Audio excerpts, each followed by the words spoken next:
This is VOCM Open Line. Call now to get in the queue. 709-273-5211 or 1-888-590-8626. The views and opinions expressed on this program are not necessarily those of this station. The biggest conversation in Newfoundland and Labrador starts now. Here's your host, Brian Callahan. Well, good Monday morning and welcome to Open Line, everyone, for a nice fresh start to the week. I'm your host, Brian Callahan, along with David Williams, who produces the show, of course, which basically means he's putting you and me on the air when we're supposed to be, among a slew of other tasks he has behind the scenes, of course. Dave's a whirling dervish back there. And the numbers to call: 0-1709-273-5211, 1-888-590-VOCM, that's 8626. And, of course, we'll take your emails at openline@vocm.com. I do see them. It's just, sometimes, of course, the callers are the priority, so I'll get to them after the show if I don't get to them during. And one way or another, I'll get a response to you when time permits. So, still pretty nippy out there this morning in the metro area. Foggy still around these parts as well, but seems to be burning off a little there. And a little warm up to come. And later on in the week, a little warmer again. Not quite as nice as yesterday, though. That was a day made for mothers, for sure. Beautiful day yesterday. And I trust y'all showed all the moms out there all the love they so richly deserve. Anyway, happy belated, I guess now, Mother's Day to my mom and all the moms out there. I'm sure you're still basking in yesterday's glow.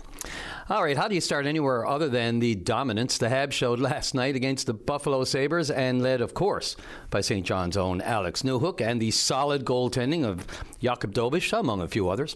So Newhook bookends the game with the first and last goals, notching him the second star, 2 more goals. He's got 4 now in the last few games, and now in the playoffs, and the Habs take it 6-2 with Game 4 back at Bell Centre tomorrow night. And I joked after this Game 7 winner that given the increasing value of Newhook's play, we should somehow leverage that in the MOU with Quebec. But, you know, just a side thought.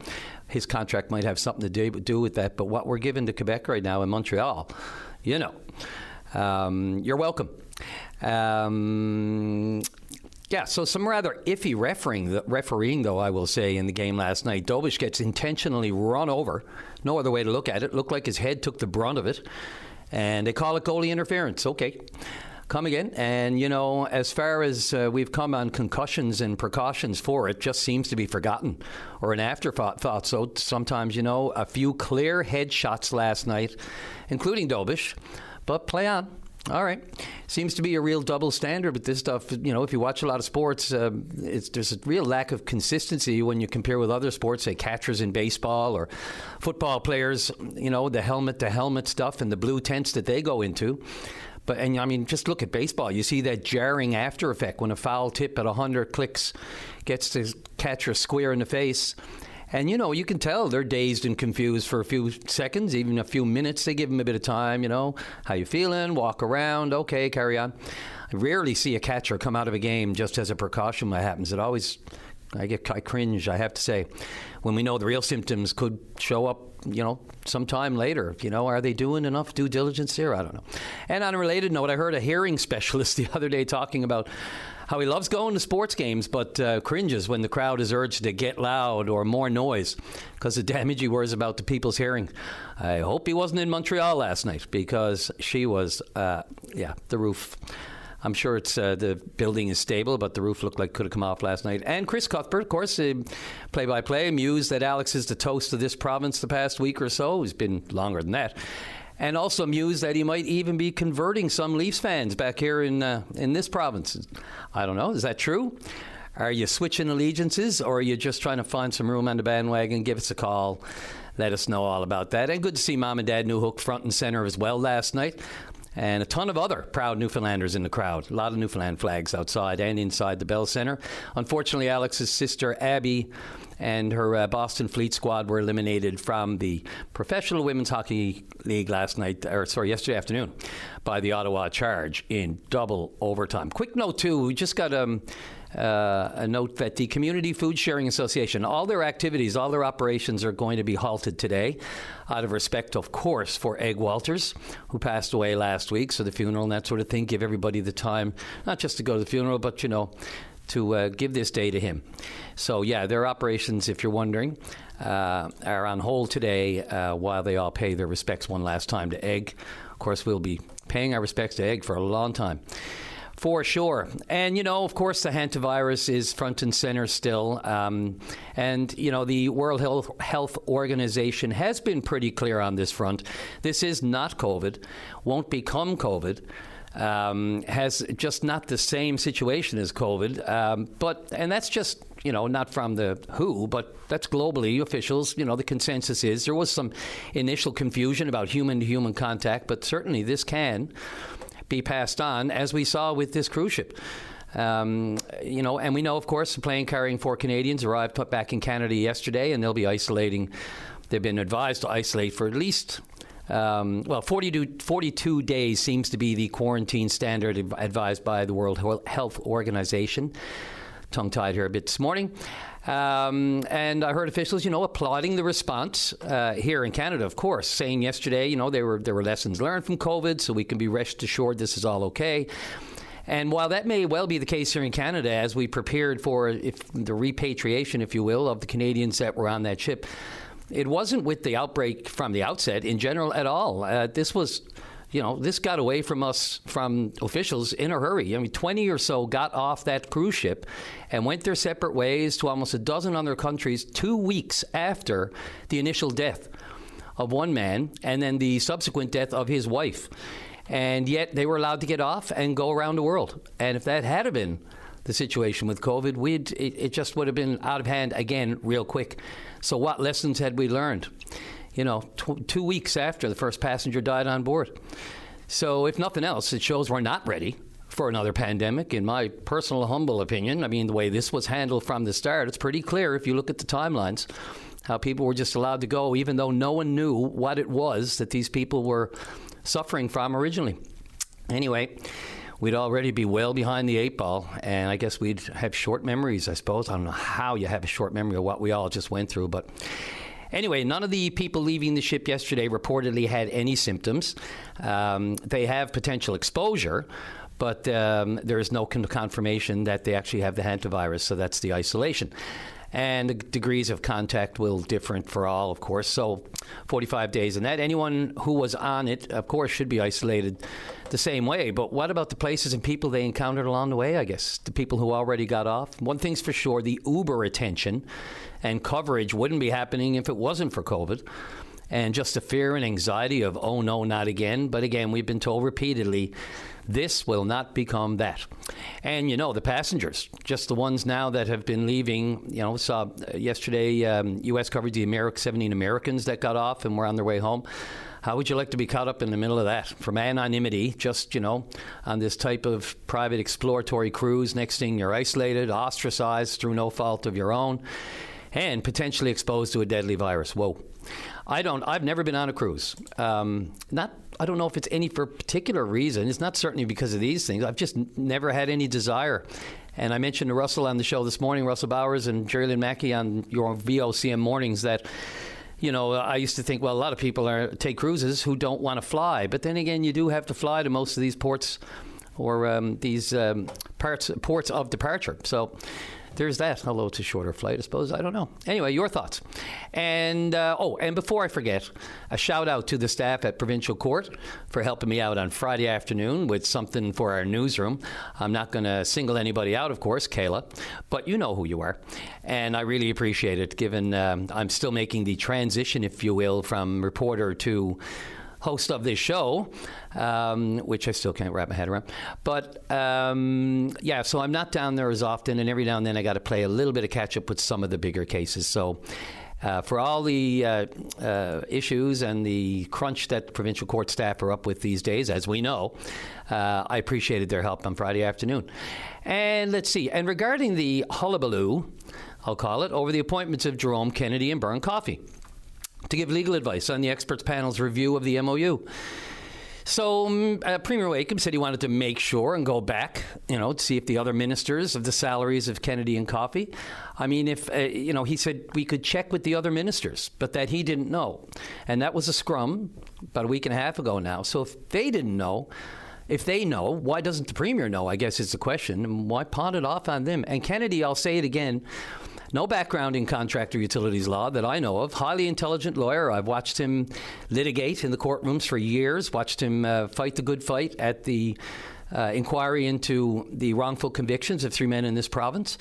But bear with me for a second. So in the courtroom, as Mr. Kennedy would know, if they need an expert on anything, it could be a murder, it could be a forensics expert called in to explain blood splatter, could be also, tangly financial matters, highly technical disputes over contracts. So both sides will have their own legal expert, and they'll want to give evidence, of course, before the court in favor of that position.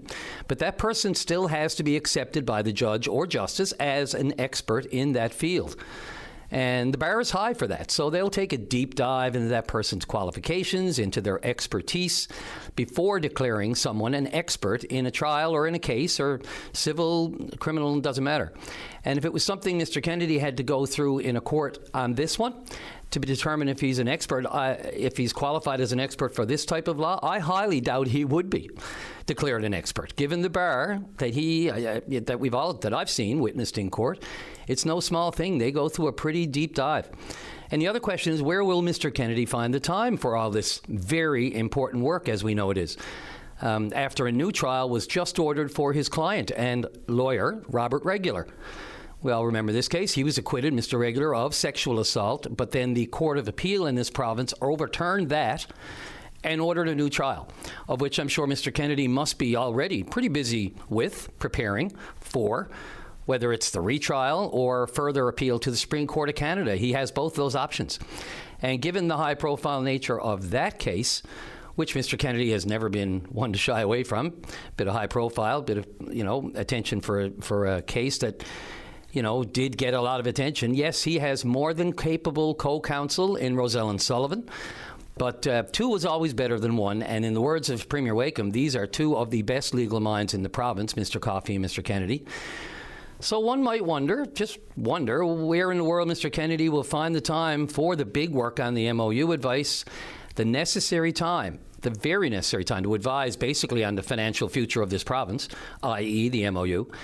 And I would suggest maybe Mr. Regular, who remains in legal limbo right now with his case, is probably wondering the same thing. I mean, I know I would. Just my thoughts. What are yours? And let's see, a ton of other things. I know last week as well, just one quick thing, and then we'll maybe take a little pause and get into some calls. But I noticed last week that the U.S. in trade negotiations, one of the things that seems to be on the table, apparently is on the table, is they want their liquor back on the shelves. They want the ban lifted as part of the current talks toward CUSMA. And I heard the Commerce Secretary, of course, in the past, as well as President Trump, has called the move that Canada made, like in Ontario, of course, and across the country here as well, initially Doug Ford. But he called the move to do such a thing disgusting and disrespectful. Well, hell now. Excuse me, what exactly do you call 51st state talk and Governor Trudeau or Carney, and conveniently forgetting the safe haven we gave thousands of Americans on 9/11 and then in Afghanistan? Imagine saying our soldiers kind of held back, or the Brits kind of held back, weren't on the front lines. Tell that to the family of any of the soldiers we've lost in this province in Afghanistan. Kami Murphy, Robert Howlett, Von Ingram, the list goes on. Anyway, I hate that Trump and this stuff takes up any of my energy. Remember the good old days when we could largely ignore the dysfunction south of the U.S. border? Meanwhile, another one of Trump's tariffs, 10% on global trade, that's been ruled unlawful. Let the refunds flow at some point, I guess. Anyway, so there's a lot of meat on the bone here this morning. Again, if I didn't get into a topic, it's only because we have a couple of callers, and I want to get to those, which we will do. So stick around, and we'll be right back. And let's get going on line number 2 for this Monday. And Peter, you're on the air. Oh, hi, Brian. How are you? Good, boy. Good for the week for the start. How about you? Good. Not too bad. I just wanted to, make a comment/complaint about the official Sour Grapes Party of Newfoundland, formerly known as the Liberal Party of Newfoundland, and how they hog the airwaves with your show every bloody morning. I'm so sick of hearing them crying and snotting and bawling that really, have they? I'm beginning to think they paid you guys for airtime, because if they haven't, they should. Because you hear them on the show before you every morning, complaining and about everything. Then they're on your show, 2 or 3 of them every day. I thought this was a forum for the public more so than, the members of the House of Assembly to come on, and they hogging the airlines every day. And I'm really getting sick of listening to them crying their eyes out every day. It's really a bad look. I mean, listen, the thing is they got to get their egos in check. The people voted. They didn't want them in government anymore. They weren't satisfied with them. Accept it, move on. I know it's hard for them to accept that they're not making as much money now that they're not ministers. They're not getting the extra bit of salary. But, accept it. Like Fred Hutton, I begin to think he still works for you guys. He's on so much. That's all I ever hear is Fred Hutton crying and bawling every day. Then Sarah Studley and John Hogan and Pam Parsons, they never stop with their nonsense. And it's not only on your show. Then it goes into the House of Assembly. They're doing it in there. Nothing's getting accomplished. These guys just need to get themselves in check, accept the fact that they weren't voted in again, and just move on. It's just crazy. Yeah, the cynicism is real. I feel it a lot. But, the official opposition, this is their definition, this is their role. Whether, we appreciate the current system the way it works, and this is open line, and they have that right. We don't have any control over the calls we get, when they call, who calls. They have caucus members. I suppose they can rotate in and out. I don't know how that works. All I know is, we're there for them. And their job in the official opposition is to oppose, but I get it, and more, and you need to look no further than up along on the national front where, very much the sentiment is, we have more important things really now that we need to tend to, given the, various crises that we all have going on, whether it's the cost of living, whether it's the war, whether it's the need to diversify within Canada as opposed and find other trading partners and just get along right now, because we all need to. That seems to be, kind of like a consensus on the national front, that just look at the way the Liberals have been able to poach members of the opposition there, because people just have very little time for the back and forth and the criticizing just for the sake of criticizing. Yeah, and it's not only that. Look, they were in for over 10 years. They did an awful lot of questionable things. They made an awful lot of mistakes as well. And, the new government has only been in not even a year yet. And sure, it's going to be, it take a while to get things going. But, these guys have started from day one. It's almost as if they all got together and say, oh, boy, I can't believe that the people of Newfoundland voted in those lousy PCs. How dare them? How dare them not vote us in? We're so perfect. We've done such a great job. And, and it's almost like they got together and said, now what we got to do is we got to phone into open line every day and try to convince everybody that we did a great job, and then they're doing a terrible job. We just got to keep it up and keep it up and keep it up. I'm so sick of hearing from these people. Like, like I said, it's like 3 times a day. It's on the show before yours, then it's on your show, then it's on the news right after your show. I'm so sick of hearing Fred Hutton and John Hogan and Pam Parsons and Sarah Studley crying their eyes out all the time. It's just crazy, boys. Just accept it, move on, and just give it a rest, for God's sake. Nobody wants to hear you anymore. Really, you're making a fool of yourselves. It's time to wake up and just accept it. It's crazy. Yeah, there's battle. You got to pick your battles too. You don't want to be ad nauseum. I agree. Too much of anything is too much, especially when it comes to politics and tired refrains. But they have made. There's important stuff here still too. That the government is not necessarily going to shine a light at. That the opposition's role is to do that. And look, you can say what you want. Look, everything that comes up right now, every topic of every issue, whether it's healthcare, whether it's education, whether it's municipal funding, this can all be traced back to the former Liberal government. We all know that, and I'll repeat and remind everybody that every day. Every Auditor General's report comes out right now that rakes the government over the coals is actually the Liberal government that's being criticized, for the work that was or wasn't done, and the failures there. So that can always be reminded as well, and I will always do that when they do call. But, I hear you. It gets tired. And right now, a lot of people are tired of that. They want to lessen the noise around politics and politics, period, and just keep to the meat, the issues that mean the most to us. And if that means being on side with the government every now and then, well, do it. Because you know what? That has a great look. It does show that you're actually in it for the good of everybody. If you can, look, they're going to call out the stuff that they call out, and there's plenty there to call out. Peter, just the same, I might say, the things that have been done. And, if you want to look at just one in particular, the lack of openness and transparency that we were promised on a couple of fronts. And I won't go all into them again because I don't want to just babble on here. But, I hear you, and I'm feeling it. That was the same with them, too. Yep. The lack of transparency with those guys as Absolutely. well. They were guilty of that as well.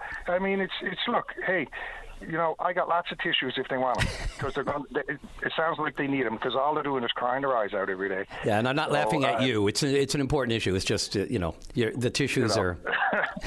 But, you know what I mean, right? It gets to a point. You've had to notice it yourself. Every morning you listen, and it's like Fred Hutton's on almost every day. And it gets to a point where, sometimes you got John Hogan, Fred Hutton, Sarah Studley, all of them on in one day. And then, the callers don't even have a chance to even phone in, because these guys are hogging the lines all day.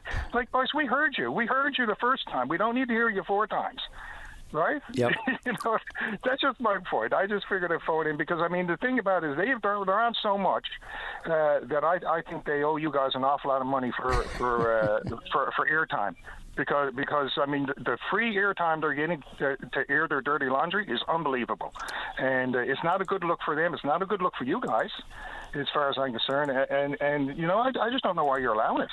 I really don't.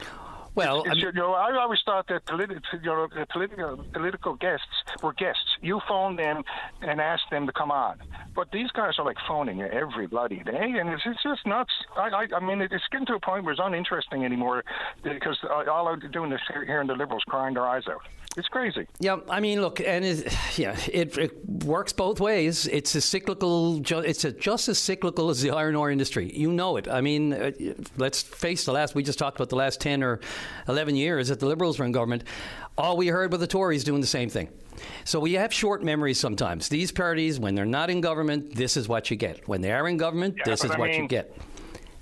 When the Liberals were in, I very rarely heard a PC phone in and complain. Are you sure about that, Peter? Yeah, very sure. I listen to the show every day, and it's just like, once a week maybe, but not every day like these guys. Yeah, I beg to differ, only because I'm closer to the ground here with this. And for someone who's listened to Open Line and worked in this newsroom and side by side with the studio for the past several years, or 6 years at least, it does go both ways. Helen Conway Ottenheimer had great time on this program last year for many, many, many times, and the opposition, that's what they do.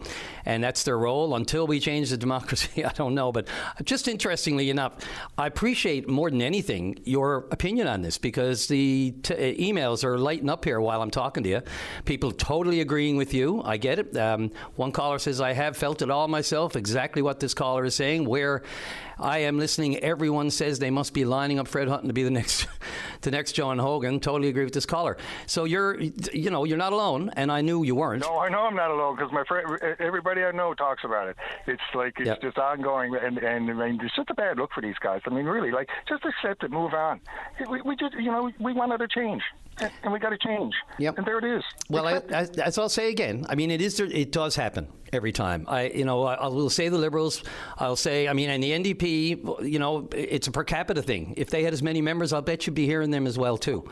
But Jim Dinn and the rest of the caucus, Sheila and everybody, they do a great job too of pointing out things that are important to point out. But there is a role for them, Peter, and I hear what you're saying. But we do have short memories. This happens with every government. It happens with every opposition.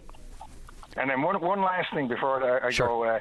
This is the same thing all of the people who voted Liberal in the federal election said about Poilievre, oh, he's complaining all the time. He complains all the time. He complains all the time.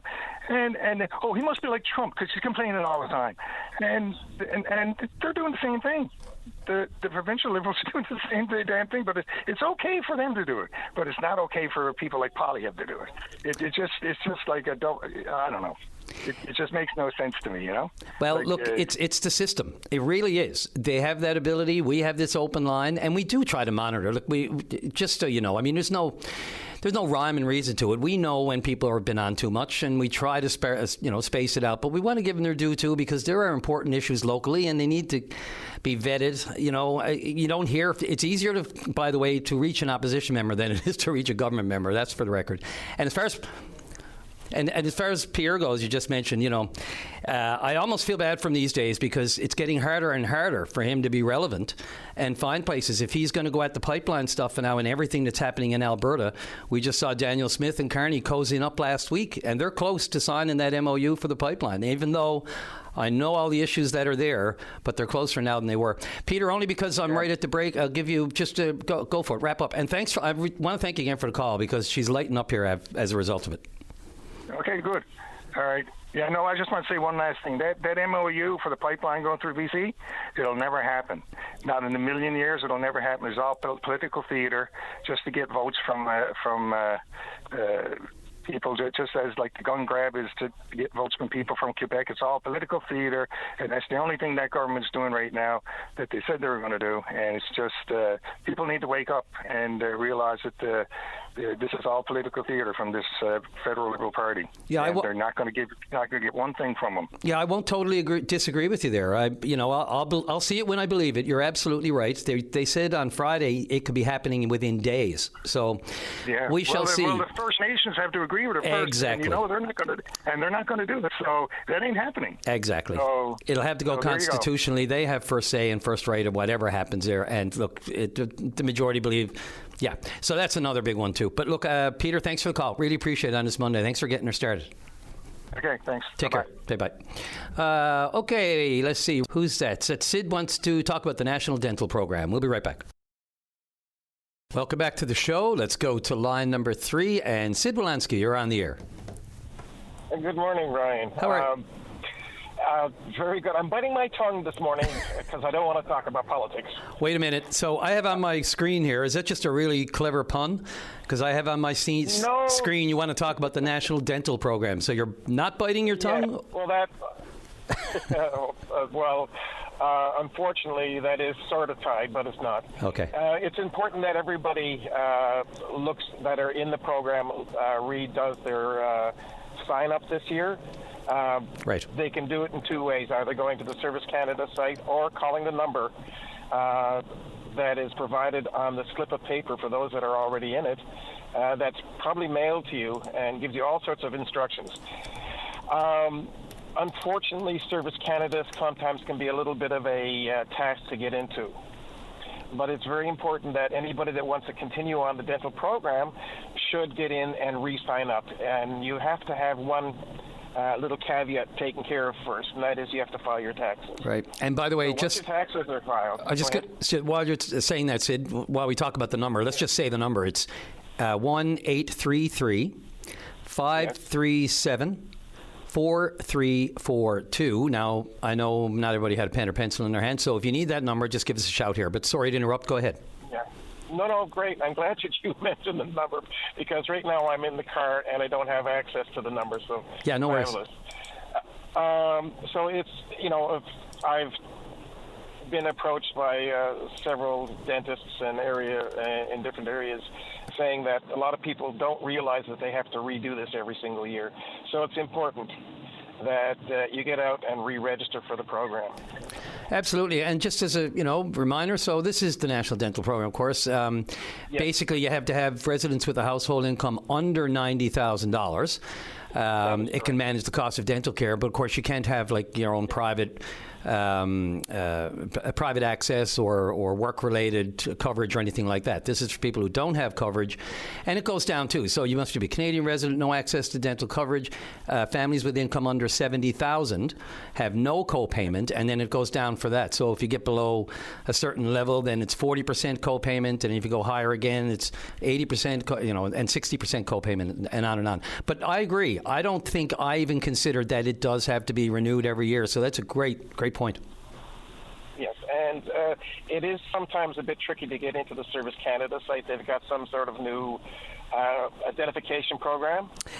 Yeah. So be patient, and but it is important. And once you get in afterwards, everything else, the reapplication program is pretty simple. Yeah. I mean, it makes sense anyway. I mean, every year it's determined by your income, and if you don't file your taxes and don't complete the update every year, then it's either going to lapse or you won't get it. And on that note, too, of all of these things, right, that comes down to, of course, tomorrow's deadline for the census, which I was going to mention, which again, plays into all of this. It goes sideways if you don't participate or input your information. It can for the masses, but it can also for you individually. And now, speaking to that,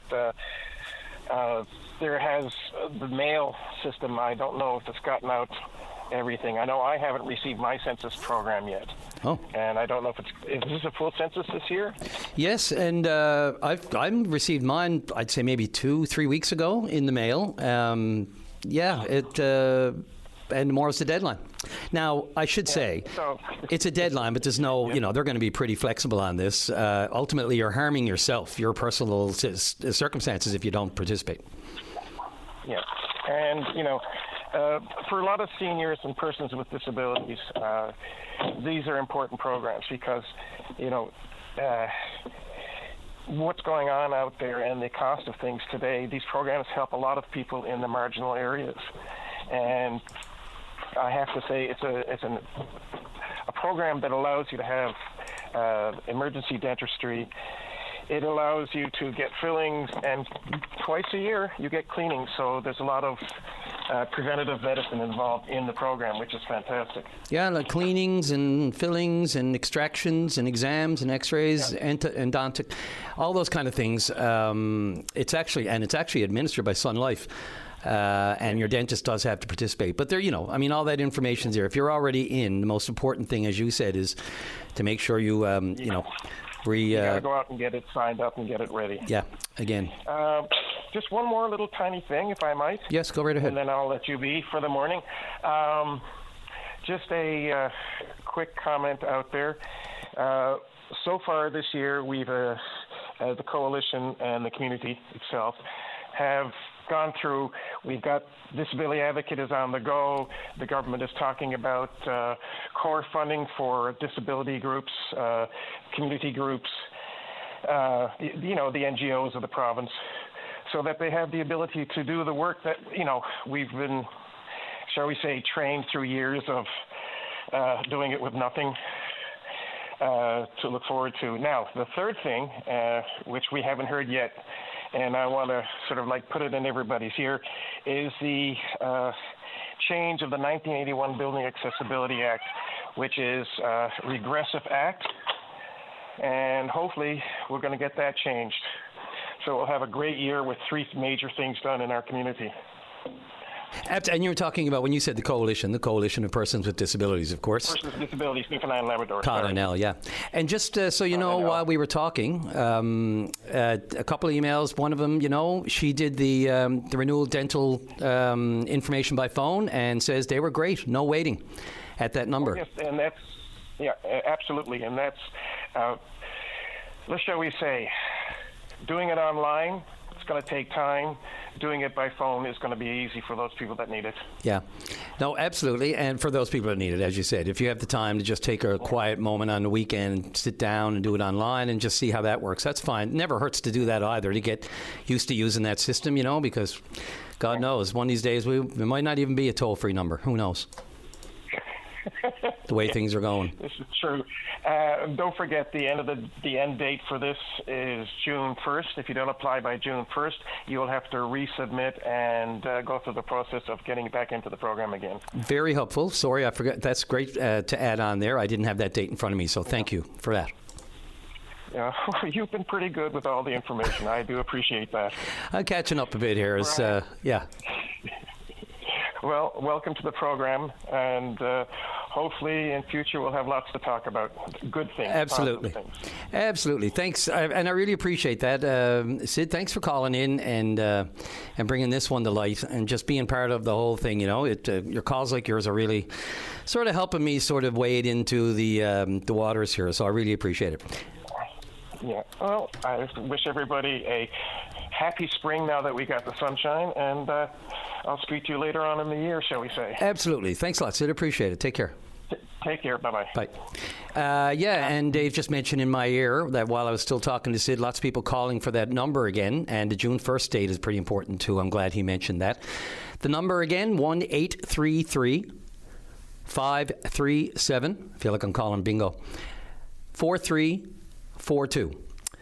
833-537-4342, and that is that number for that. And again, just mentioning the census, the deadline is tomorrow, although the federal government has said they're not going to, you'll still have a few weeks, but trust me, it's best just like a good old Band-Aid. One and done, get her done. Okay, lots of callers coming in, and oh my, the response to Peter's call regarding the Liberals and politics in general. We'll get to more of those and your emails and callers right after the break. Welcome back to the show, blowing up over politics this morning. And look at that, we have a politician in the queue, Sheila O'Leary with NDP MHA for Signal, St. John's East, Signal Kitty. Yeah. St. John's East, Kitty Bitty. Sheila, got it. I'll bet you mix it up from time to time too, don't you? Yeah, well, it's changed a number of times over the years for sure. But St. John's East, Kitty Bitty, and we know the area. It's that beautiful, ocean edge, and takes in Kitty Bitty, the Battery, and downtown, and Churchill Square, and all that lovely area. And I lived smack dab in the middle of it, and still couldn't spit it out. There you go. That's all right. Anyway, I hope you had a lovely weekend, and we celebrated all of the mothers in the sphere. Absolutely. What a beautiful day for them too, right? How appropriate was that? Made to order. Yep, for sure. Yeah. What's on your mind? I'd love to tell you and your listeners about a panel discussion on restorative justice that certainly I and our caucus are hosting here. We're going to have it at the Hub on Wednesday evening from 7 to 9. And it's a panel discussion on restorative justice, bringing together community members, nonprofit justice organizations, and experts in the field. We have some really wonderful panelists who have stepped up to, basically open up a discussion about our justice system, how, the grassroots, the social determinants that get people into incarcerated scenarios, and how we can start to kind of turn that around through restorative justice methodology, and how a number of these organizations are actually implementing that, in their work. So the organizations that are going to be represented, we're going to have John Howard Society there. Melissa Noseworthy, First Light will be represented. Turnings, Dan McGettigan, of course, long-time worker with folks incarcerated. We also have, and this is really one of the key players actually, is Relationships First. And Jessica Webb she's the community and justice coordinator for Relationships First, Newfoundland Labrador, and they are very specifically dealing with restorative justice and education around that. So that's fantastic. And we're also going to have it moderated by Mike Murray, who I'm sure you know. He's an oftentimes caller to Open Line and has worked in the justice system himself. So I think it's an opportunity, Brian, really to talk about restorative justice more than responding to harm. It's about supporting people, strengthening communities, and creating a more just and equitable path forward for people. When we're talking about policing and community safety, we have to look at the roots and how we can create systems that actually support people to try to rehabilitate once they've fallen down that path, and also the roots, the social determinants, and how we can educate people and find out ways to ensure that people are getting support so they can rehabilitate in these scenarios. Yeah, Sheila, absolutely. It's the definition of that old saying, the definition of doing things over and over the same way and expecting a different result is, insanity. We have to find alternatives to the system that we have right now. You talk about rehabilitation. How many people are actually being rehabilitated down at the old pen right now? Exactly. If anything, every single thing going on down there is exacerbating the problem. Whether it's stuffing them into a gymnasium on cots, or just the rodent. Look, I can go on a list. I'm not going to do that because some people could be eating their breakfast. And no matter what kind of scenario we're doing, that's totally unacceptable. The scenario that we've got going right now, and of course, the NDP, we're certainly calling on government on a regular basis regarding justice issues. But incarceration is not a total path to safety. Ensuring that offenders do not just serve time, but get the rehabilitation so that they can get back on their feet, get ready for society so that they can thrive. Many people fall into this life of crime, because of life circumstances. And, so let's talk, we want to have a really meaningful dialogue about, how it begins, how we can support people. And, of course, in Indigenous communities, we know restorative justice has been something that has been practiced, for a very long time. You took the words right out of my mouth, Sheila. This is where this is where it's coming from. We are learning from Indigenous practices here. Getting together with the victims and actually seeing and conversing and actually discussing what it's done to them, what your actions have done to them, rather than just throwing them in a judge, putting them on TV, and throwing them in the pen. Sorry, I interrupted. You touched a nerve No, there. not at all. And listen, Brian, absolutely. And you know what? The reality is that, there have to be ramifications. Obviously, there has to be justice in a system. And we know we have a government right now who is investing heavily in more RNC officers, RCMP officers. And we know that we've been deficient in those areas for some time. Huge fan here with the NDP on community policing, how we get people to actually work directly with people, foot patrols, getting to know those individuals who are there to serve and protect the public. But shut them up and lock them away. That philosophy, it's not going to improve the situation for anybody because, as we can see, and of course, there's been a long time fight for intimate partner violence supports, just getting people in the system and then you chuck them back out again, without any kind of meaningful rehabilitation on how people can change their lives and move forward. This is what we have to do as a society. We really have to look at that, and this is a great opportunity, this panel, to have a discussion, to put all of these things out with panelists that are doing the work. They're the ones, the rubber on the road. We're helping to facilitate it, and with a great moderator, Mike Murray, I think it's going to be a really interesting conversation, and we certainly invite the public to come out. It's going to be on Wednesday, May 13th, this Wednesday, from 7 to 9 at the Hub, and we'd love to see a really healthy discussion on this issue. Yeah, and Mike's great, former, of course, retired Crown Prosecutor. He's seen it all, done it all, and I've watched him do it all and see it all in the courts over the past 10 to 15 years. Of course you have. Yeah, of course you have. Right there. And, Sheila, it's interesting. So many thoughts going through my mind here while we're discussing this.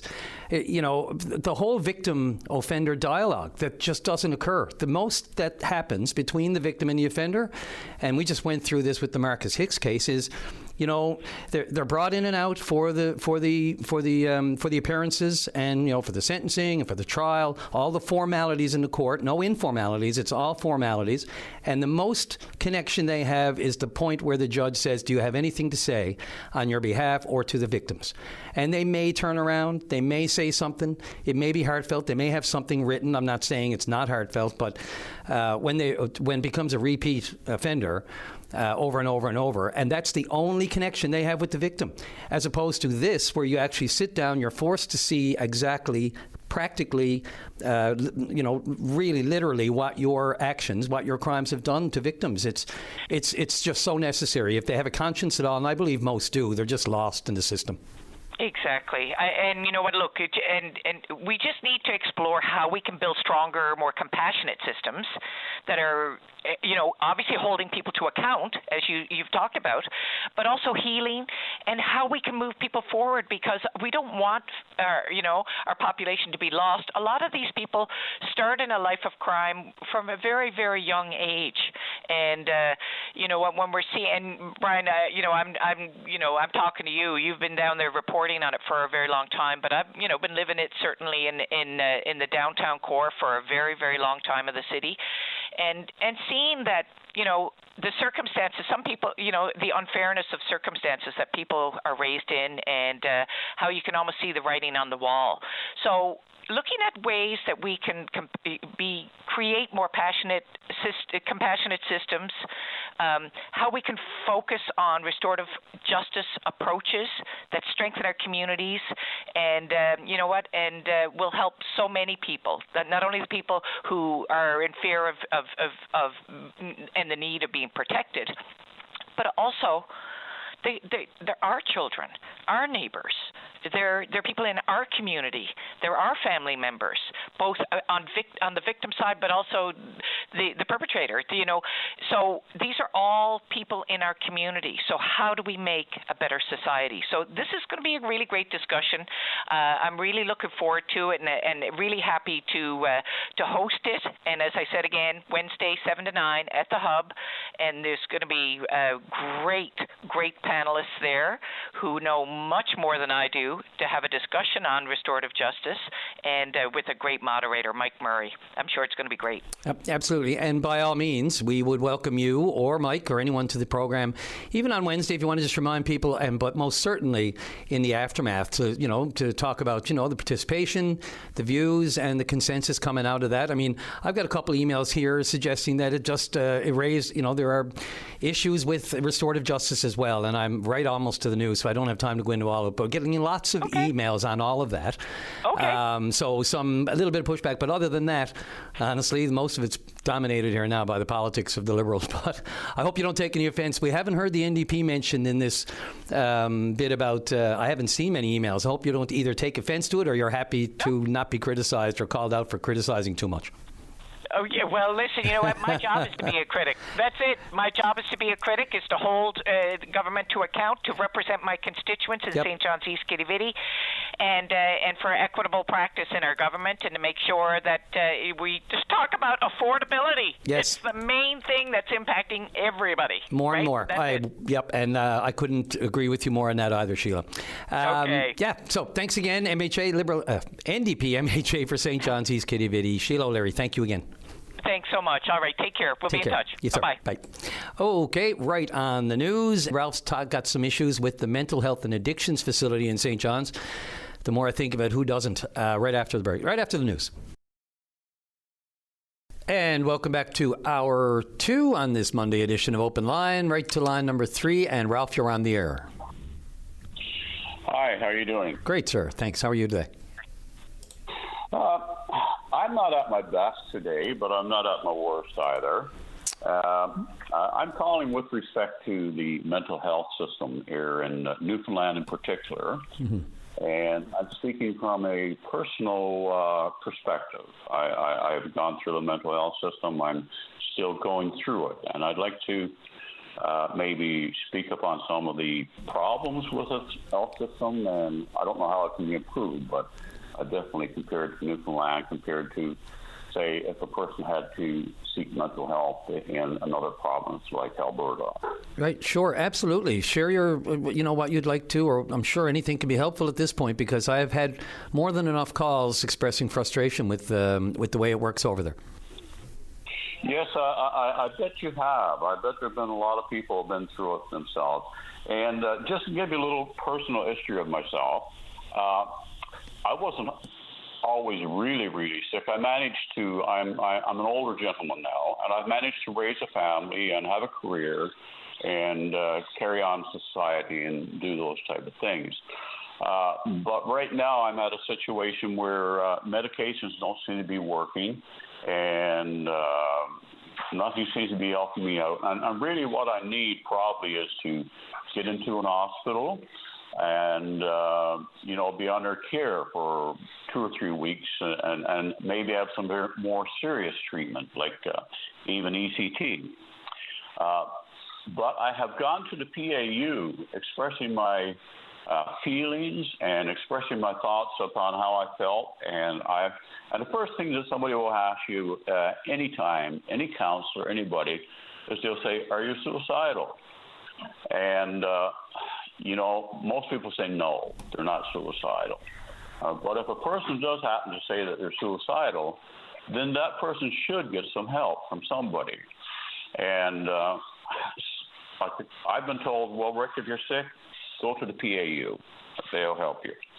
And I actually laughed one time when one doctor said to me, I said, to be honest with you, I won't say the name, doctor, I said, this really is a joke, because if you go to the PAU, they're not going to help you. And when you say PAU, just for people who are listening and don't know. That's the psychiatric assessment unit, which is a new unit that has been built onto the health science. Mm-hmm. It was supposed to be the answer for a lot of our mental problems, but really in itself, it's a big, beautiful building. But once you go inside, it's a completely different story.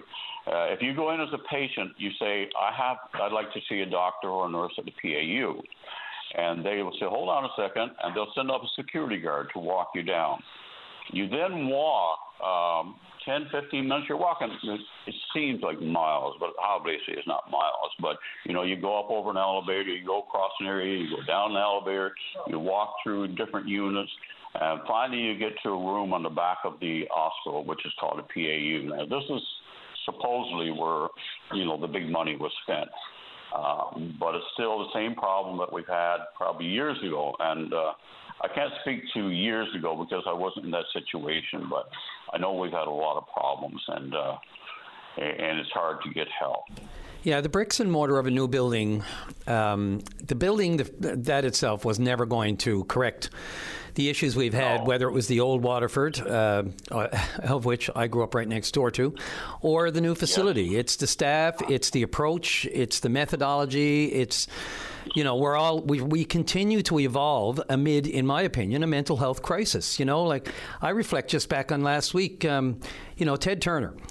You look at Ted Turner, the founder of CNN, and just the amount of things he was able to accomplish in life. He suffered from severe depression his entire life, especially in the wake of his father's suicide. And, he discovered early on that he just wasn't right and needed something to even him out. He found lithium.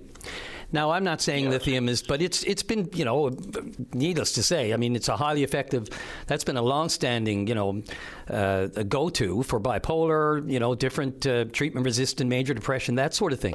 He found that at a very early age, and look what he accomplished. Martin Luther King, also manic depressive, where you just can't see the positive in great accomplishments. You just don't feel it. You feel no better, as a matter of fact. I can name many others as well. Dwight L. Moody. Yeah. I don't know if you've heard them. I have the list. Yeah, the list goes on. You just feel even less sometimes. And, I'm not a professional. I just want to be clear. I'm not a professional or a doctor or a psychiatrist, but I do have an incredible amount of lived experience, which sometimes can count for more firsthand. Anyway, my message today is that, you're not alone if you have depression. And here's the thing about depression is it isn't just about feeling sad. It's about not being able to feel good or happy for things that you should be happy and appreciative and grateful for, and then that inability just compounds and causes anxiety, and then it just can spiral from there. Yes, that's right. And if you don't get the help early on and don't get the proper treatment, maybe the treatment, I'll just use your name, for example. Sure. Maybe the treatment for you would be a certain medication. Maybe the treatment for me might be a different medication, or the next person down the street. Everybody is an individual and everybody's different. So if you don't get the right treatment, then your situation is going to continue to get worse and worse and spiral until you actually get corrected and get the right treatment. And the right treatment, again, that can be, a really tough, unless you have such an incredibly perfect and great assessment that can put you right in that zone where they know exactly what the issue is, and they find you a treatment and it works and you stay on it. that's a perfect scenario, as perfect as it can be for someone suffering like this. But you're absolutely right. The trick, though, is being able to find that perfectly tailored treatment for every individual and we know how different we all are. And part of the problem is too, Brian, right? Yes, sir. Yes, part of the problem, Brian, is that the PIU set up. I don't know if it's because they're understaffed or because so many people go in, or if they just think that people are seeking attention. But you go in. I've been there to the PIU now in the last 3 years, probably 7 or 8 times. And I've committed suicide. Well, obviously I haven't committed suicide. I'm still here, but I made an attempt to commit suicide. I overdosed on a bottle of sleeping pills. I went down there, and this is just an example of how you're treated. I went down there, they took me through emerge, whatever, and they waited for several hours. When I came to, still completely under the influence of all these sleeping pills, very groggy, and because I won't be gross, but because I had taken all these pills, it went through my digestive system and made a mess of my pants. And then they sent me home in my own car, mind you, not a taxi, never phoned a loved one, and they had a loved one on your record dial, there. on a phone call, yep. my wife, never called her and say, we're releasing your husband, he's coming home, he's probably not in the best shape, can you get a taxi or have somebody come and pick him up? No, just sent me on home. And I went home with my pants hanging down and in a mess, and I got no further with respect to treatment I did anywhere else. I think the doctors have a standing order that if somebody comes in and if they've been in before, been in a couple of times, maybe they're seeking attention, maybe they're not really going to do anything serious, and just send them home. That has been my experience. And the influx and the numbers make it even harder to give, I think, sometimes all the care as you want to a person who you may very well know is in the throes, but meanwhile, what's the workload that you already have? And I don't mean to make it sound like no doctor wants you to feel like you're getting short shrift, like you're there again. This isn't a part-time job. This is your career. This is your life. You have the Hippocratic Oath, do no harm. As a matter of fact, in this case, try to do the best you can. Ralph, I'm right at the break, but I can't thank you enough. These calls are just beyond important. So people know that there are people who are just not getting the care they still deserve or need, at this facility, whether it's this facility or whether it's the system that's still trying to learn how to deal with this epidemic. Just before you cut me off and before I go, could I say one quick thing? Sure, and I never cut anyone off. I hate that term. It's very harsh, okay. but there's always these... We have to get to certain markers on a commercial radio station. But go ahead. I understand, yes. When I was in Alberta and years ago, I wasn't quite as sick as I was now, not near as sick. And I went and, my general practitioner doctor made a phone call to the hospital and they said, just bring the man in for a couple of weeks and we'll straighten him out. And that's the difference between what was happening years ago and the poverty and the dire emergency that's going on right now. Ralph, it's you're speaking, from an experience that a lot of people are going through. So thank you for bringing that to the fore this morning. We try to cover all our bases here, and this is a big one that's not going away anytime soon. Thanks again so much for the call, and please don't be a stranger to the program. Okay, thank you. Take care. Take care of yourself. Okay, let's see. Yeah, cool. Got callers in the line there. We still have Helen's there. We're going to talk a little bit about the census. We'll be right back. Welcome back to the program. Go right to line number 2. And Helen, you're on the air. I believe you can help me. I hope so. On your program about the census. I never got one this year. Ah. Oh. Yep, sorry, go ahead. So I don't know now how I'll go about to get one.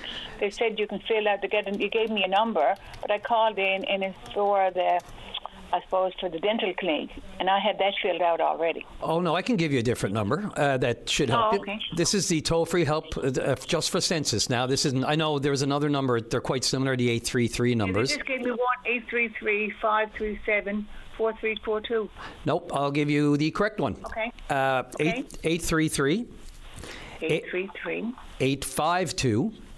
Okay. 2026. Thank you very much. God love VOCM.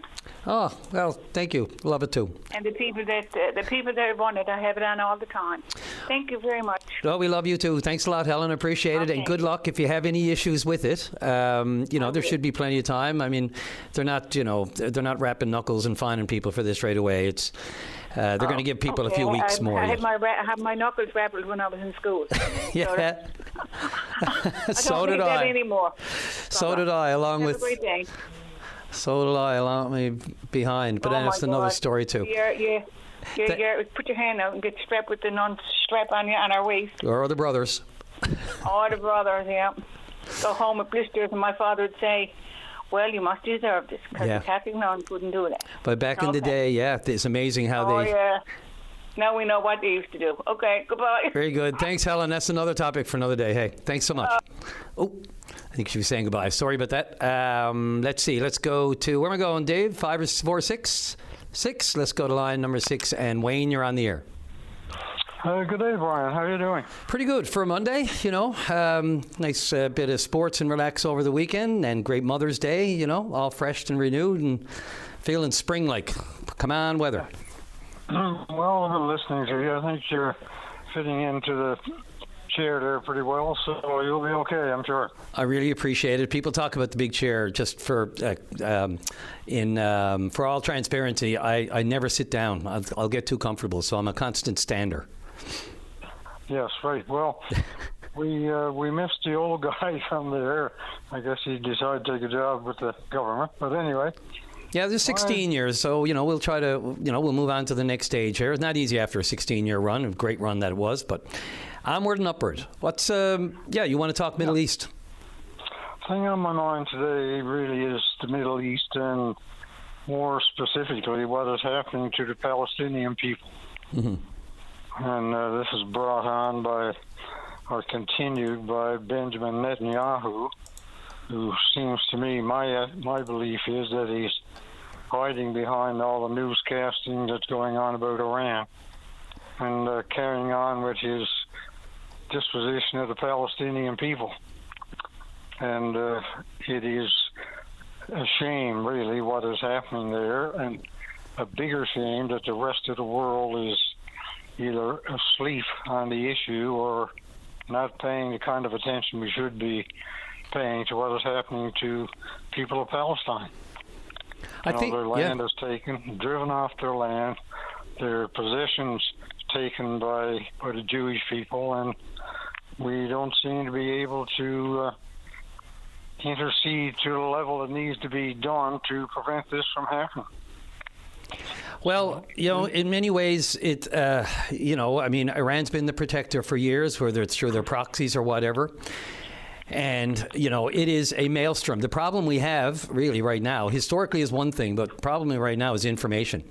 And what you believe is happening, what you believe are the goals. I mean, the conspiracy theories that go back to the beginning, the October 7th massacre, of how easily that was able to happen, from right now just trying to discern what is real and what's true and what's not, more than ever. And continually denials from both sides as to what may be happening, what may not be happening. And meanwhile, as you said, the innocent people in, say, southern Lebanon, and it's amazing how we've almost forgotten about the Gaza Strip.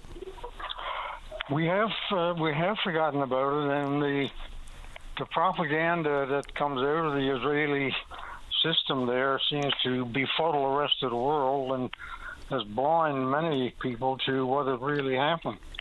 I mean, to watch Israeli settlers, as they call them, and I have a different term, land rogues, and the same thing should have applied to Europeans, I guess, when they came to North America and pushed out the First Nations people.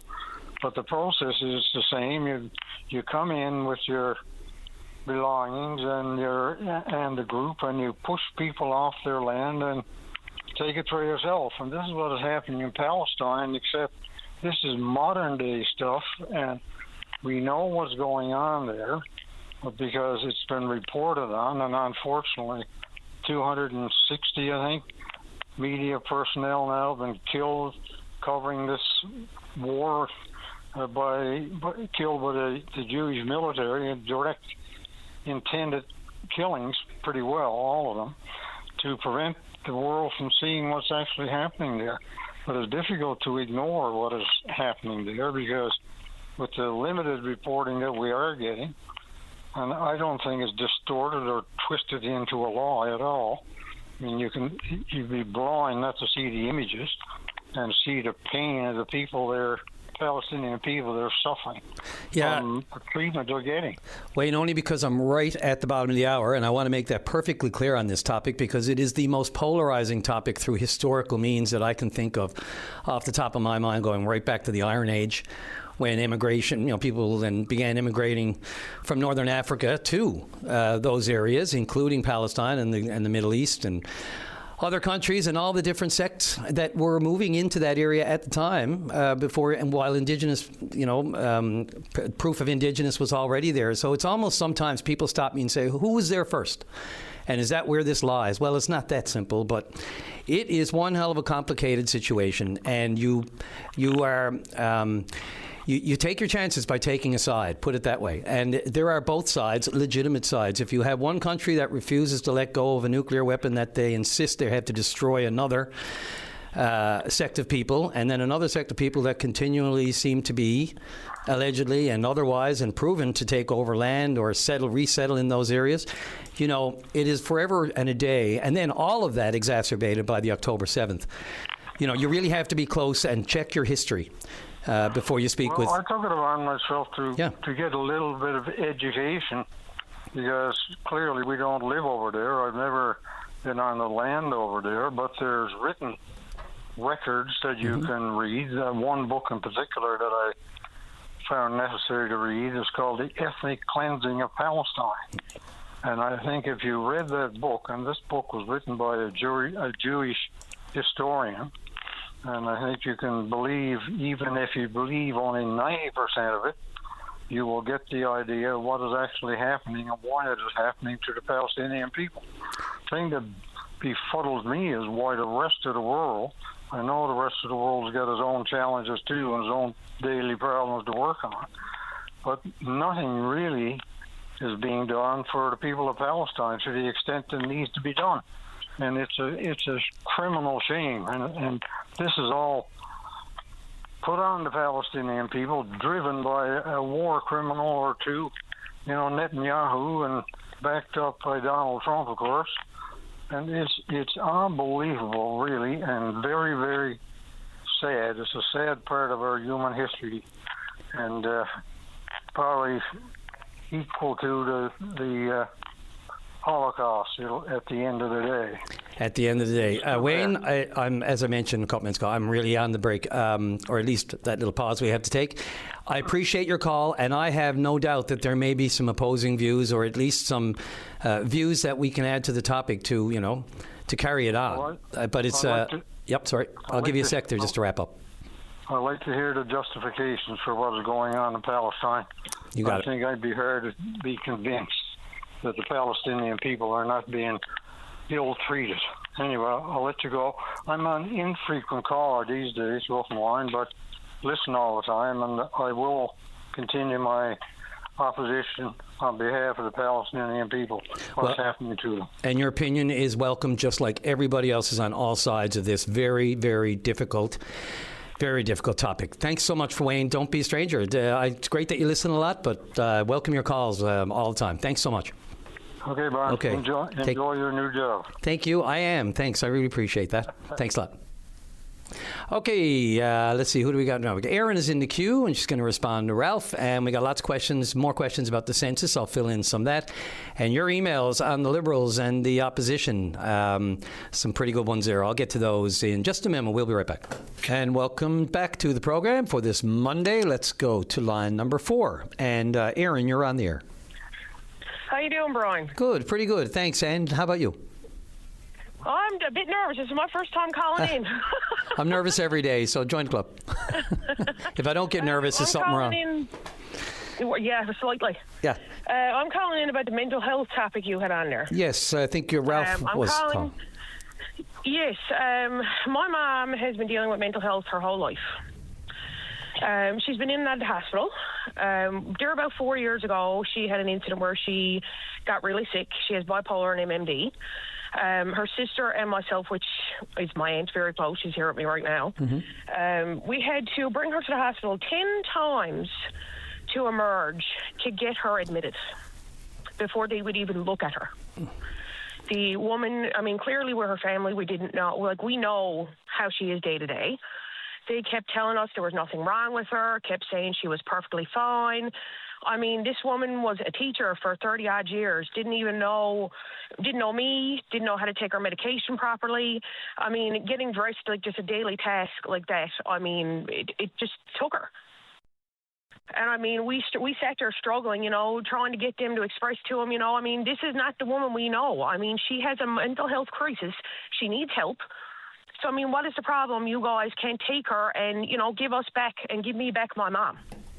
And this was at Emerge, was it? Yes, this was, am I allowed to name the hospital? Oh, sure.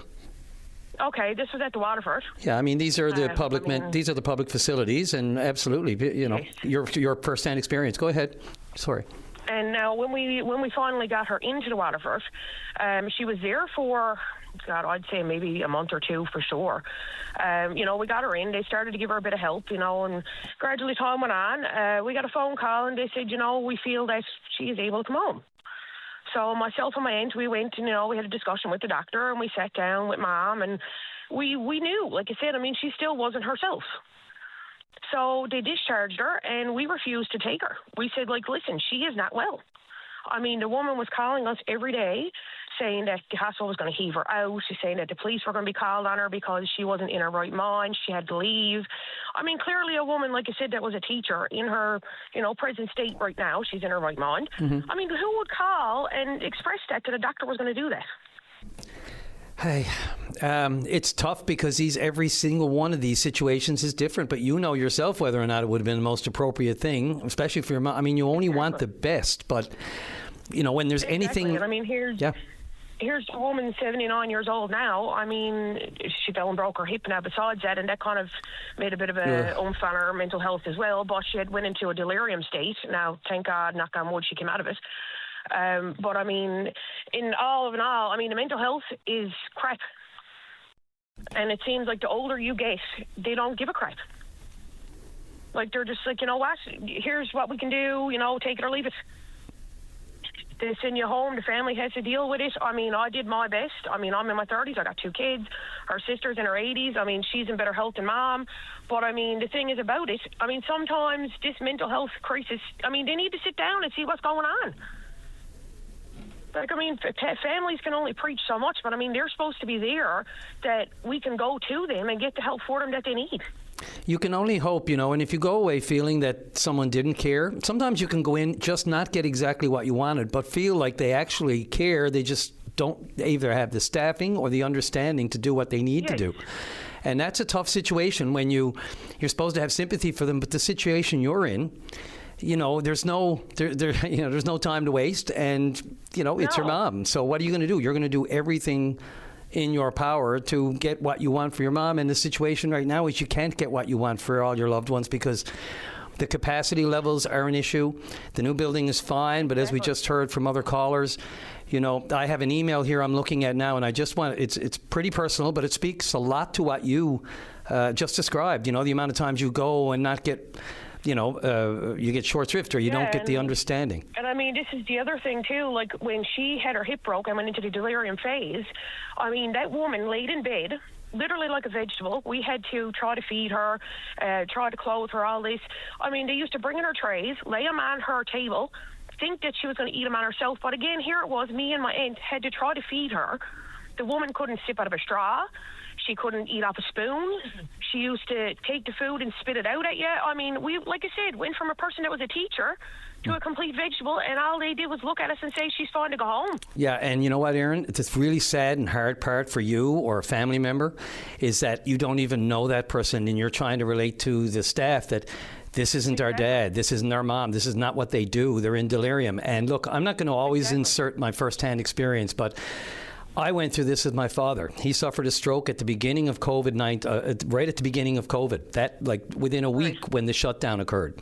So I had to lobby just to get by his side in acute care, and he stayed in acute care for some time because of the capacity issues, because of the lockdown, because of the way COVID was coming at us unexpectedly and shocking and turning the world upside down.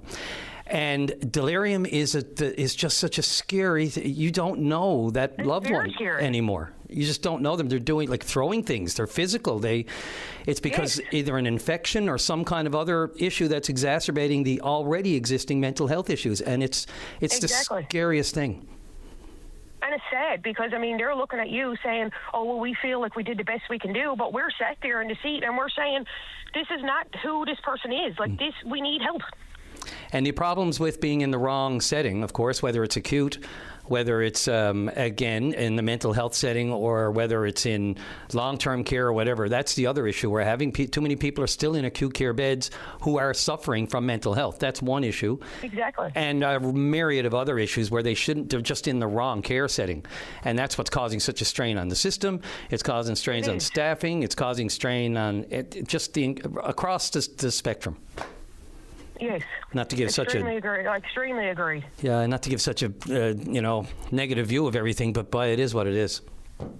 Well, this is the thing, right? I mean, we can preach what we want to preach, but at the end of the day, I mean, the nurses and doctors are trying to do what they think that they can do at their capacity.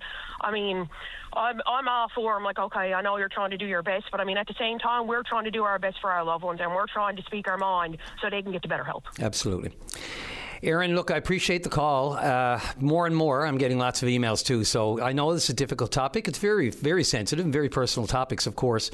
And so I get emails, and I'm going to read one here now when I let you go. But there's others that are here as well, and I just want to let people know that we're getting your messages, and some of them are just absolutely heart-wrenching and difficult to believe. But look, don't be a stranger to the show. I appreciate you weighing in on Ralph's comments, because that's what's got to keep this and it's got to keep the conversation going. So thank you again. Thanks. Okay, take care. Yeah. Bye. Bye-bye. Just a quick one, Dave, before I go. So I have an email. I've just listened to your caller, and I believe she's referring to Ralph earlier. I've had some recent experience. I have a diagnosis of major depressive disorder and anxiety. Prior to my visits to the PAU, I called 811, many times, to speak to the crisis team. On quite a few occasions, I was put on hold, then told someone would call me back within 90 minutes. I went to the PAU 3 times. Twice I was sent home after telling them I was suicidal, but didn't have a specific plan. I also told the doctor I had a suicide attempt in 2019, where I jumped off a bridge and was in a coma for 3 weeks. Yikes. Still sent home. I was done with this life. I overdosed. I had a friend who just happened to call me. I answered, but I couldn't really speak. She called 911. Police showed up first. I don't remember much after that, only waking up in the psychiatric inpatient unit the next morning with IV oxygen. To be honest, I was mad that I was still alive. This is incredibly sad. Honestly, I was mad that I was still alive. I was admitted for 3 weeks, then released. I felt like I was pushing out when I was pushed out when I wasn't quite ready to be. All I will say right now is I won't go back to the PAU. Well, that's it's really unfortunate that that's the takeaway, that you won't go back, because we know, as the previous caller and others have said, this isn't about the staff in most cases. These people are there. They have the understanding, they have the expertise, and they have the know-how. They just need more. Let's take a break. We'll be right back. And welcome back to the program. I had also another... yes, Dave, did you say we'll go... No, we're good.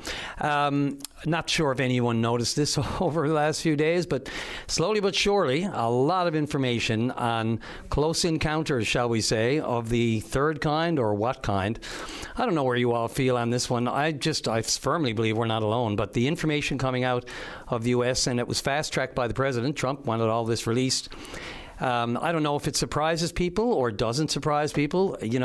All of these encounters with unexplained, moving objects, and we're talking first-hand accounts from, reputable U.S., whether or not they're pilots or whether or not there are other people who've documented these, shall we say, encounters with, really, it appears to, and by all accounts, I mean, if you don't think we're alone, then we just have to appreciate the expanse of the universe and what may or may not be out there. But these sort of unexplained things, in my mind, it just speaks to the higher intelligence that likely does exist beyond our borders, that's for sure.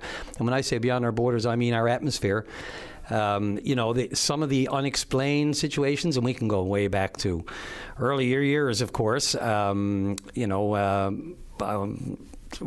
you want, whatever you believe about UFO sightings and whether or not they are extraterrestrial life or the same being is just is open for discussion here.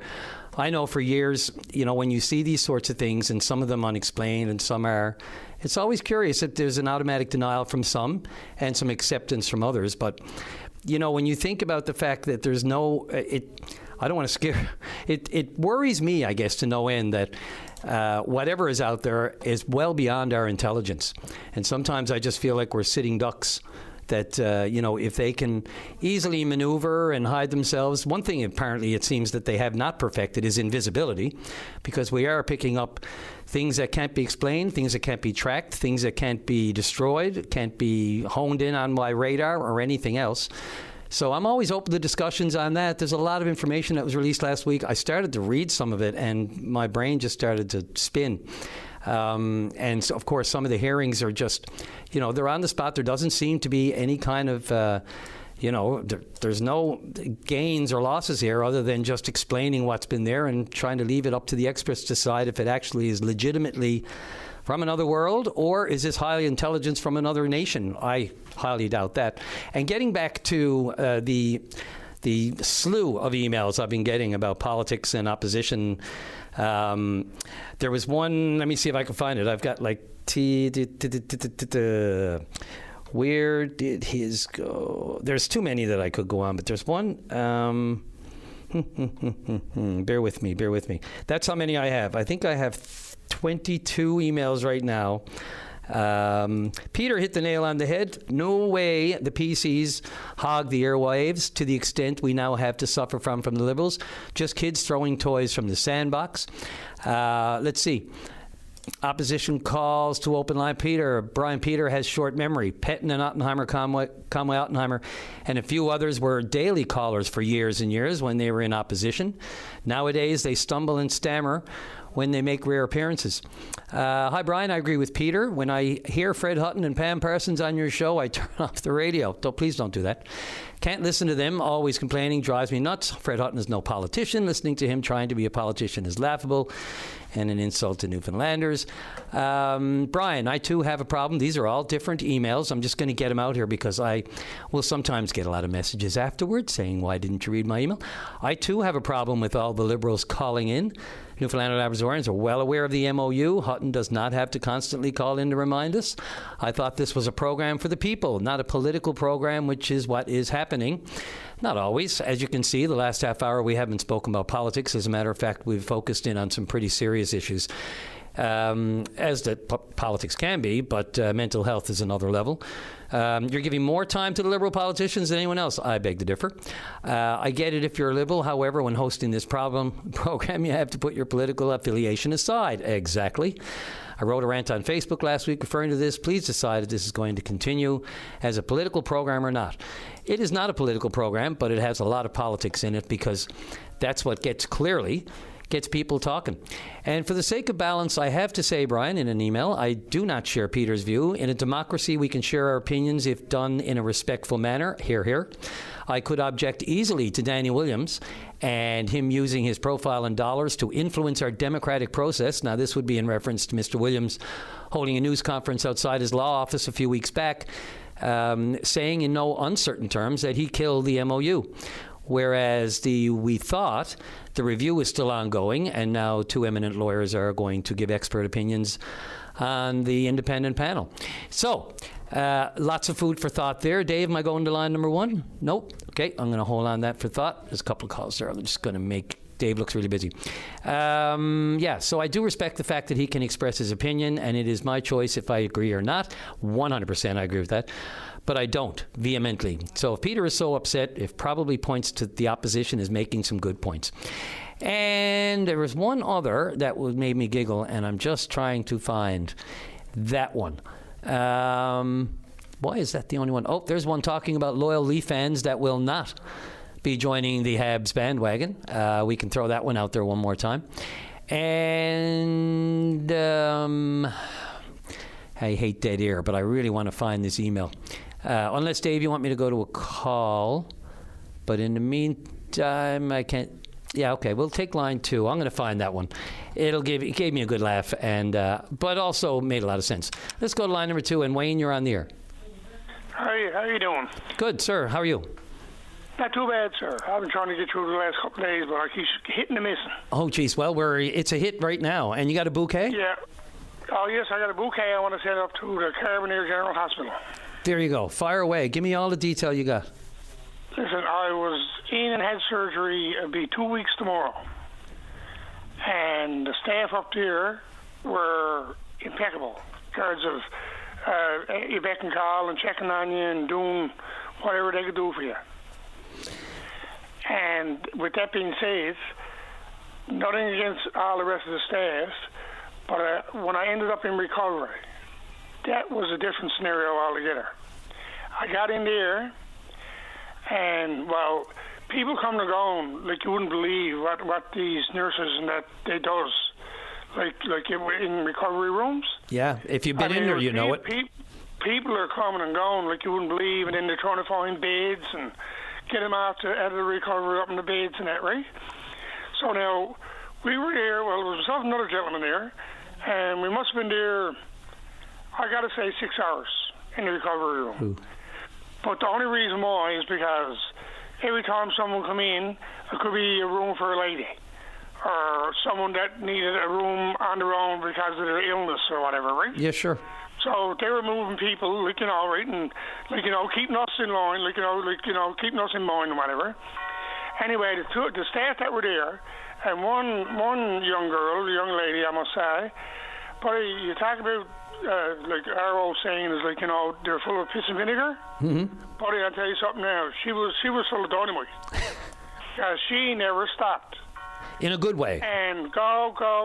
And like I said, around 6 o'clock or so, she came to myself and the other gentleman, and she said, boy, I'm getting you out of here before the night goes. I got to get you in bed. And she said, if I don't, she said, I guess we'll be spending the night together. I said, I'm not going nowhere until you get to bed. But I tell you, that young girl, I'll tell you something else, she was amazing. And now all the staff that were there were the same, don't get me wrong. But she was she just fired up. And I mean, we were there, well, they got there 7 in the morning and 6 in the night. I mean, that young girl was still running around like it was 2 o'clock in the day. Yeah, Wayne, like I've said before, and I know you know this, and everybody else has heard it ad nauseum, the problems we have in healthcare are not with the staff. For them, no, I mean, exactly. every employment, there are probably people yelling at the radio, yeah, well, there's someone that works with, maybe, but it's very, very, a small percentage, yes. bad apples. They are there as a vocation for you and me and everybody else. And nothing, I'm glad somebody always manages to get a call in to point out the good side of it and the great work that they do. With that being said, I had to give a call because, like I said, I know what they're doing. I know, like I said, I watched for myself and another gentleman for about 6 hours. And it was just go. And she wasn't leaving until she got us a bed. Yeah. And she said, I don't care. She said, I've got to stay for the night, she said. Because they'll stay there till the recovery room is empty. Yeah, and those are the people we're always talking about. No matter how many hours it takes. It could use it better than a bouquet. More than a bouquet. You're saying right, buddy. I'll tell you something now. Yeah. If I could do better than that, I would too. Yep. Wayne, I got to get to news. In the meantime, go ahead. Don't get me wrong. Everything was good. Everything went well, and I just want to point out to the fact that how well and how organised and how much they put into getting people in and out. Well, Carbonear Hospital, if you're listening, and the staff out there, I'm telling you right away, any mentions of these sorts of things just lifts the morale, boosts people for the day. It always does a body good and a brain good. Yeah. Thanks so much for the call, Wayne. They deserve it. They will deserve it. Absolutely. And more, I welcome more of that, because we get just as much of the other. So thank you very much. Yeah, that's right. Yeah. Anyway, with that being said, Head has had a good job, done a good job again last night. Yes, sir. Wait till. Yes, sir. Anyway, they got to keep up the good work. Yeah, and they're scoring now, which, better than nine. Yes, better than right. nine. They're keeping them away from the net, so that's good. Better than 9 shots on goal, that's for sure. Yes, sir. Anyway, you have a good one. Thanks, Wayne. Appreciate it. All right, off to the news. We'll be right back. You're listening to a rebroadcast of VOCM Open Line. Have your say by calling 709-273-5211 or 1-888-590-8626 and listen live weekday mornings at 9 a.m. And welcome back to the show, hour number 3 for this Friday. And just to let you know, we're not leaving the NDP out of this conversation about politics and people's frustrations with it. I got one email here just to let you know that Jim Dinn has worn out his welcome in my books. Whenever he appears on your show or TV news, I hit the mute button. Well, to each their own. And also, I had an email earlier from a woman who had her own mental health issues and with the PAU, and she just wanted to be clear that it wasn't the staff there or anything like that. Again, going back to the last caller we had regarding the bouquets for staff, because we know that they're in it for the long haul and in it for the goodness. But sometimes the workloads and the actual just system can get the best of them. And this woman writes to staff, "We're very compassionate and caring, phenomenal. I've just lost hope in the system and nowhere else to turn." That is just such a sad state of affairs, to say the least, that you lose faith and you just won't go. Go. And on a couple other notes there, just on those, I still didn't find that other one. But here's my thoughts on the criticism of the opposition party, this caller writes. Or emailer writes, "And listening to Peter this morning was a head shaker. I have one thing to say, and that's if you are against opposition of the governing party, then you're against democracy. There's no ifs, ands, or buts about it. A one-party rule is not democracy." So there you go. I also wanted to raise, this is something else I had on my radar today, of course, and there's more and more, seems to be a growing trend, and I haven't heard much. Well, there's been talk of it in this province, but I'm wondering where Newfoundland and Labrador sits on the social media ban discussion across the country. As we know, Canada the country itself is actively considering a ban on social media for children under 16. A high percentage of Canadians, of course, support such a restriction, and that's just a no-brainer. The pitfalls and the dangers of social media in general, if you're not tuned into what all of the algorithms and everything else are doing to you and your information, it's just really tough to improve youth mental health in these situations. And so the feds are seriously exploring that proposal. And Manitoba has announced plans, of course, to become the first province to ban, but the Liberal Party passed a non-binding resolution, and there's public support, for it. Obviously, I can't imagine there wouldn't be. But the issues with that, and then we go to the AI discussion, and the acknowledgments from most of the big players and those who even invented it, of how dangerous this is and what road we're going down, and how AI has already gotten away from us. We're into catch-up mode and repair mode and prevention mode as opposed to proactive prevention. So that's one certainly for your edification, if you'd like to weigh in on that. I know Premier Wab Kinew of Manitoba announced plans for the social media ban and AI chatbots for children under 16 and under, and can't come quick enough. I mean, there are enough adults out there having a hard enough time catching on to what's going on, and perfectly content to give out lots of personal information every day on different sites. And sometimes not even knowing it when you're using a Wi-Fi that maybe, I don't know, do you know it's secure? I always wonder about the Wi-Fi. That's why I try to be always aware when the prompt comes, do you want to connect? And the other story that I was watching closely on the weekend, and it's just because, again, the conversation about mental health is Saskatchewan, the province of Saskatchewan, where, people with severe addictions may be forced into treatment at psychiatric facilities. So this is the Compassionate Intervention Act. And so the idea, of course, is, the opposition NDP, Saskatchewan Medical Association, and College of Physicians and Surgeons have all become pretty vocal about their opposition to this law. Basically, I wouldn't say you lose all of your control, but basically it says the first assessment center, will be located in North Battleford, and family members with people of addictions will be able to request an assessment for their loved one through the court with a judge's warrant. And law enforcement can also intervene if a person's substance use is putting their own life or the lives of others at risk. Well, that's happening daily, as we all know. So it'll be interesting to see, what kind of uptake and what kind of reaction there is to this. It's supposed to take effect, I believe, in the fall. But this would be, an involuntary move to people that, family members and all people in that spectrum, in the care team, if you will, anyone involved with care for an individual, they can put it into a situation where their, participation is involuntary and you are admitted. So there's a lot of nuances to that. I just throw it out there in case you've been following it and you've heard about it. If I only had more time to go into it, but we're right at the, we'll take a short break back here and looking for your calls on VOCM's open line, 1-709-273-5211, 1-888-590-VOCM-8626. And welcome back to the show. And the political emails keep on coming. Must be people are a lot of busy today, but they certainly have the time to write these. Let's say some pretty partisan emails. Again, we're talking about the role of the opposition, and until we change our, make democratic reforms beyond that, the opposition will always oppose.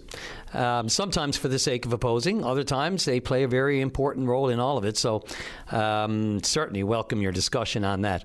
Until something drastically changes, the Liberals are going to oppose what the Tories are doing. And I've said it before. I mean, it's, you almost have to be, sticking with the lines that you've had in the past and your positions and their platforms. And when we look at the MOU that was signed and the other one that was ripped up, as Premier Fury and Francois Legault sat at that head table a year or so ago, year and a bit, I still have a hard time believing that they, they're going to oppose the MOU and continue to do so. I have a hard time believing that the Tories are ever going to sanction or approve of an MOU that was drafted by a Liberal government, and that would be purely political. As I've said before, let's hope that's not the case. Let's hope it's strictly judged on its merits as opposed to just the politics that we're seeing that people are clearly frustrated with in this day and age. All right, Dave, am I going to a call, or let's see? Nope. Okay, one sec. While I'm waiting for Dave there, I just another note I saw come across on the weekend just caught my attention. The snowbirds are apparently going to. Well, the future is not bright for the snowbirds, the Canadian Forces snowbirds. That is, not all the relatives and friends and family we know that go south for the winter, although there's lots of them too. Maybe not as many as before, but in any event, it's possible that this could be the last year for the performing snowbirds, for the aerobatics and aeronautical acts that we see in the sky. Okay. And so if you want to chime in on that, apparently, interesting enough, I don't think they're even scheduled to be in this province this year. And I saw another note that said maybe they've skipped us for 2 years. I do know they're in New Brunswick, so they're not completely shunning the Atlantic provinces. I think they're in St. John, New Brunswick, the end of August. But that appears to be, Moncton at the end of June. And Quebec, but I don't see anything else in the Atlantic provinces beyond that. So if you're a big snowbirds, I remember don't believe it was last year. I thought it was the year before that they put on quite a display out over CBS as well. Let's see, Dave, sorry, can I have that one more time? Line one and Janit is on line number one. You're on the air. Hi, I just wanted to let people know that there is a truck broken down as you're trying to make the turn onto Ruby Line going into Mount Pearl, right where everything is all shut down, and that's our only entrance, one of our only entrances. So that's all we need, a truck there at that ramp, those ramps that are closed down for the expansion of the Guju, hey? Right on. Yes, dear. So you're coming eastbound, westbound? Just trying to get a mind's eye. I just left the southern shore. Okay. Coming into Mount Pearl. Right up the Robert E. Line. Right. Yeah. So as you come up to the lights at the And Robert E. Yes, right on. Yes. Gotcha. And just broke down in the lane, or to what extent is it impacting? Right on the light itself. Oh. I always wonder about that. On the light. I always wonder whether or not they can't push something out of the way if it's right in the middle of the intersection, depending on the size of the truck, of course. Are we talking a pickup or are we talking a big rig? No, we're just talking a pickup. Okay. Well, and flashers... And it's right on the light. Have they done their due diligence with flashers and that sort of thing, or is it just sitting there? I think it just happened. Okay. The gentleman in the truck is flagging people to go around him. He does have his hood up. Okay. Oh, there you go. So it's a breakdown situation. That's unfortunate. Yes. Well, just let people know. Yes, no, thanks for the heads up, because that's an intersection and a half there. Beautiful sight views as you come up to it, that's for sure. Mm-hmm. I appreciate then. Well, thank you for your time. We appreciate the thought. Thanks for thinking of us and letting people know. You know how many ears are on the show. So anyone driving through that area, Ruby Line there by Robert E. Howlett, truck broke down there at the lights. Judge yourself accordingly. And let's go right to line number 2. And Lori, you're on the air. Hi. Morning. How are you? Good for a Monday, and I appreciate the call. Good. This first-time caller. Yay, even better. I'm calling about the census. Apparently, it's supposed to be completed by tomorrow, I do believe. I'm in Deer Lake. We haven't received anything yet with regards to the census. Really? At all. No papers, no nothing. But however, I was just at my mother's house, and she said Friday evening she received this thing saying they got to do it all online. Now, I've got elderly parents. Mm-hmm. They have no clue at all how to turn on a computer, let alone use it.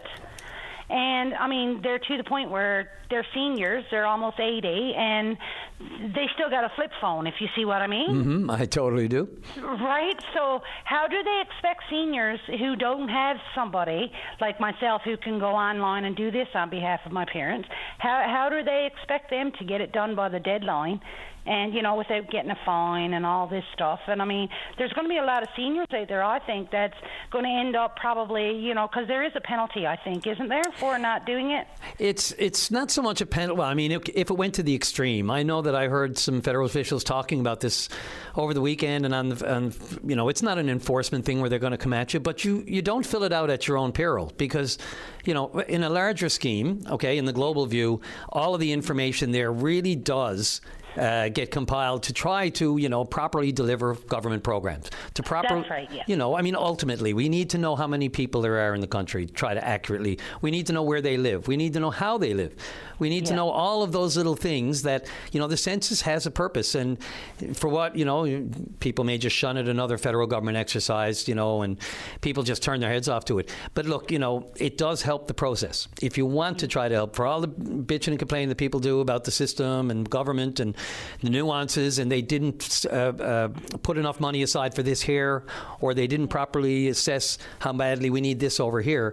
This all is part of the census. It's not just a willy-nilly exercise. It is important. Oh, yes, for sure, because, I mean, you know, if you're complaining you don't have a doctor, how do they even know you exist and needs a doctor if you don't fill it in? Absolutely. I understand that, but I think my point is, like, what about, like, the seniors who don't have somebody who can go on and do this for them? Yep, right? and we're getting a lot of calls like that, Lori, just so you know. It's unfortunate that it's the day before the deadline. But a deadline, again, it's a soft deadline. Let's call it what it is. They're not going to come. There's no census police coming to you. You won't be fined and etc. They actually, unwritten rule, they will give you a few weeks, you know, to figure it out. So even for people who don't have access to computers, and there are many, you know, like you said, there's a lot of seniors. Sure, yeah, especially the senior population, right? Totally, and I get it. You know, it's not just as easy to just click on and go online, and we say it just so, you know, sort of willy-nilly, like everybody does it, but there are restrictions for lots of people who aren't online. And I'm getting more calls like that. So, you know, the more that we hear about it, again, I guess the ideal thing is to plan ahead and hopefully have someone. You know, there is help out there for seniors, just like there is for tax time.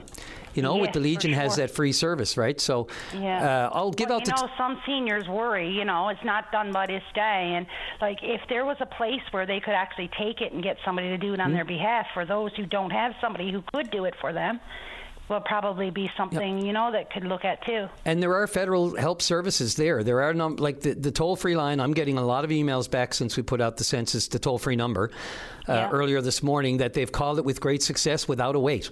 So, perfect. And they can direct you to assistance, whether or not if you're filling it out, again, for people who just aren't tech savvy. And I don't want to just say that too simply, because tech savvy is one thing, not having a computer or maybe not affording one is another issue. That's right. It's true, yeah. So it's a great point. Anything else, Lori? Go ahead. A minute or so. No, let's just hope there's like some question on there about Canada Post, maybe, to find out why we don't even have it to start with. Well, it's a federal agency, and again, this goes to the heart of that. I'll be honest, I'm a slacker. I've got too much going on. I'm doing mine tonight. I want to do it before the deadline, but it's been sitting on my kitchen table, and every time it's just one of those things, you just want to have like a peace of mind, quiet, 10, 15, whatever it takes. That's right, yeah. To go through it instead of making it something I have to do. So I'm going to wait till tonight till I have the smoke is cleared from, our weekends are supposed to be our leisure time, but mine have been busier than my weekdays lately. Right, true enough. Yeah. All right, thank you very much for taking my call. Yeah, and thanks for the chat. Lori, don't be a stranger. No problem. Thank you. Okay, take care. Bye. Okay, bye. Okay, right at the bottom of the half hour, and another half hour to go. Looking for your calls. Maybe we can squeeze in a few more, Dave, before the noon hour. Here on Open Line, we'll be right back. The Tim Powers Show. Join the conversation weekday afternoons at 4 p.m. on your VOCM. And welcome back. Some more emails and follow-up on the census talk, of course, tomorrow being the deadline, the official deadline. But there will be some leeway. And we gave out some numbers earlier, and I neglected to do it just then at the end of that call. But again, there are a couple of numbers. Of course, regarding the paper copy, right there on, and I was looking at my slip itself, it's 1-833-663-2026 if you prefer a paper copy. Getting one at this point, I guess, could be another issue. But again, it's a soft deadline tomorrow. So if you're just getting around to it now, that is the number to call for the paper copy if you want to get one mailed out. 833, or get your hands on one. 833-663-2026.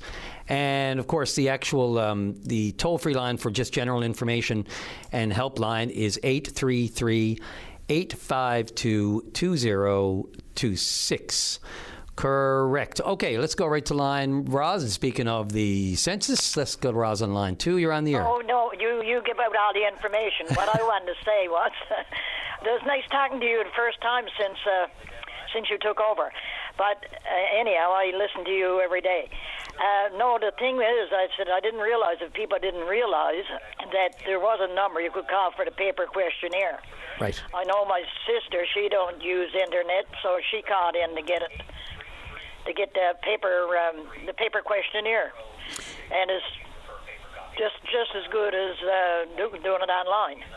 Yeah, and we've had some calls even on that with people still having trouble getting the paper copy, or even not being on the list. Now, of course, if it's an address thing and you're not getting one, there it is. That's the call you need to make to either number. I can't speak to individual circumstances of why someone wouldn't be getting the actual census. That might have to do with an address change. It could have to do with a life change if you change any of the the information that they already have on you.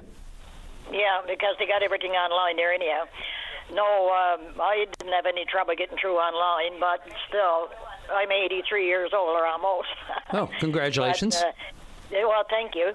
And on a good run? No, I figured, like if they call that number, even if they're going to be late getting the paper copy, it is better than not doing it at all. Absolutely, the effort to get it and to make the error. I mean, they recognize that as well.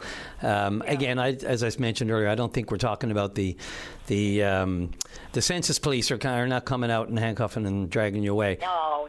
But it is important. A lot of people do just kind of throw it by the wayside and don't take it too seriously. Yeah. It's just another government exercise, but it can help. Oh. It is one of the most important things the government puts out. Yeah, ultimately it is. It keeps track of where we are, as a society on a number of different issues, not just how many people exist. Yeah, that's true. But anyhow, that's what you had it already put out there before you got me. But anyhow, like the number is 833-663-2026. Right.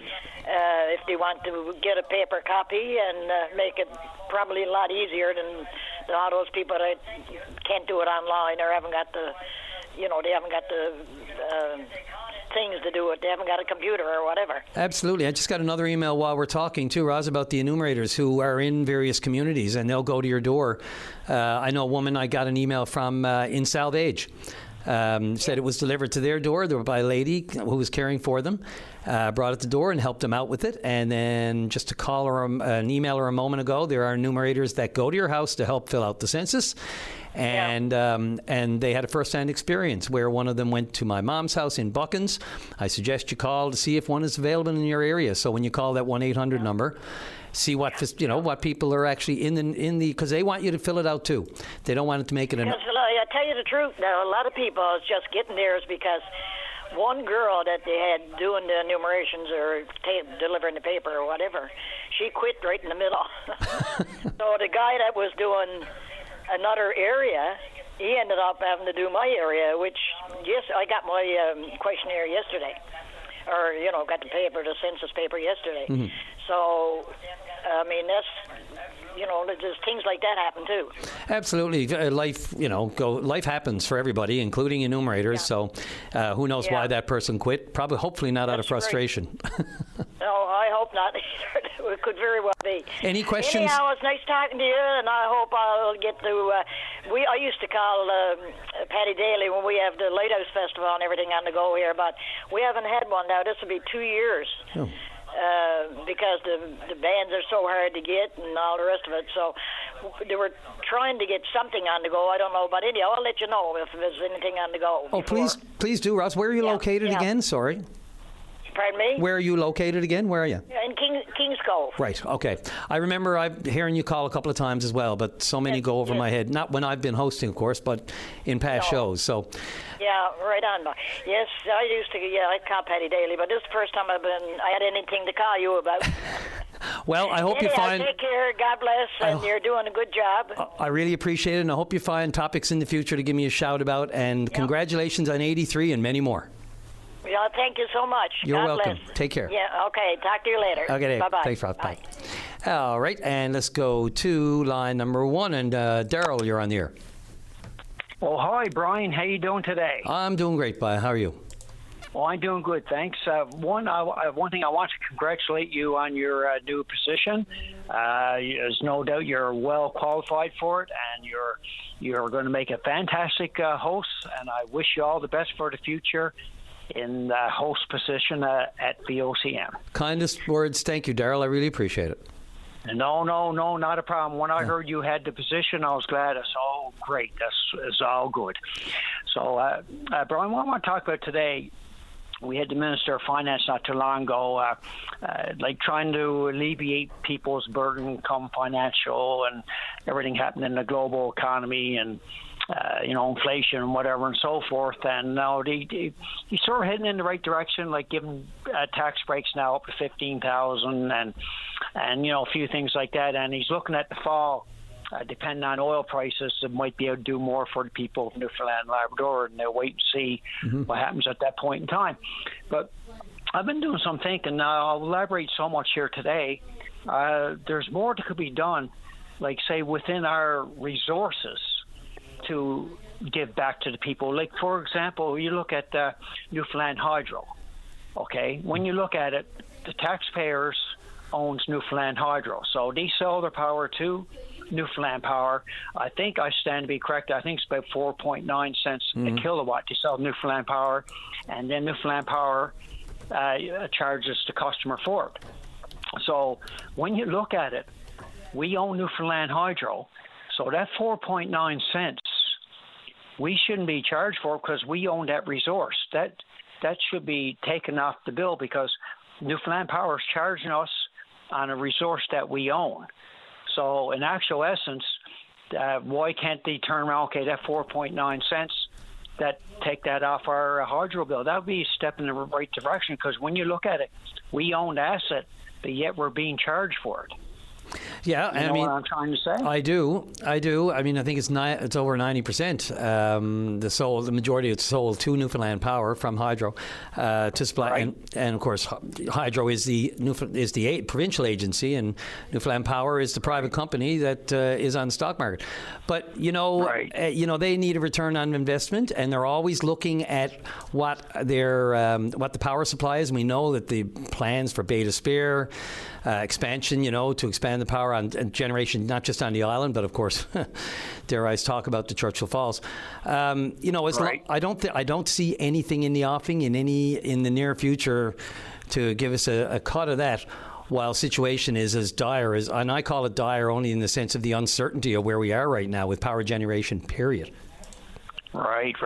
I mean, with power generation, I mean, there's a big demand for hydro in general, because what you look at now, Quebec wants to renegotiate again, and the reason why they're doing that, because they need more hydro. So we do have the gem, and I'll just touch a little bit on that there. But when you look at it, like say, Brian, say if you owned your own company, that's like your own company charging you for services that you already owned it. You know what I'm saying? I'm just making a point here. Yeah. So I think what we got to start doing, yes, he wants returns. Everybody wants returns, either private sector or government, whatever.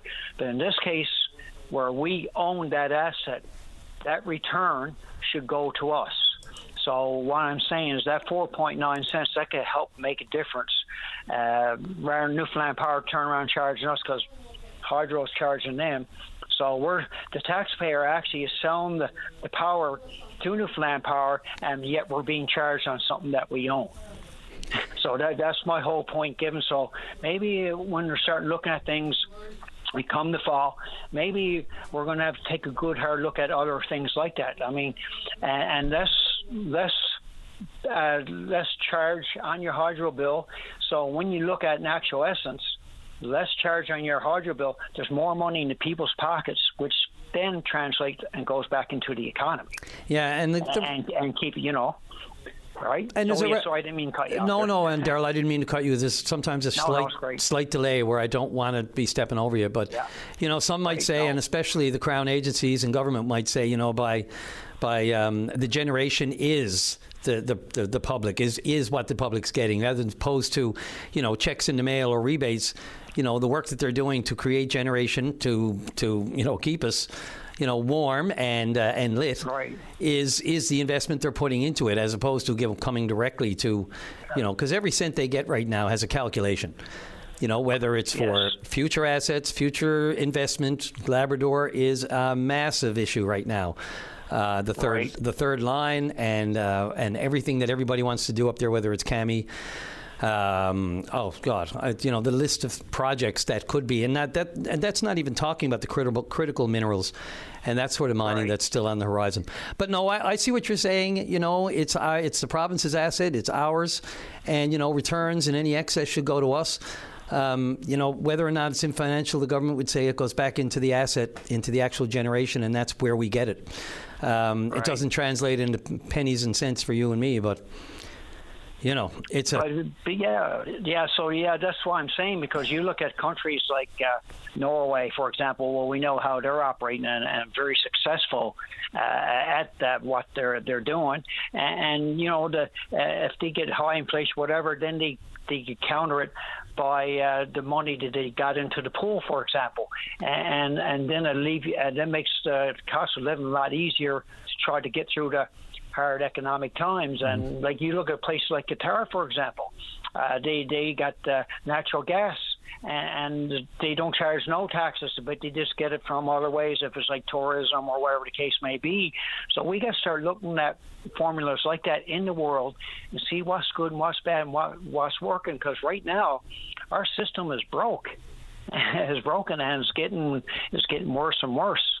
So what we got to start looking at, like you said, critical minerals, whatever. We got a lot of assets here in this province.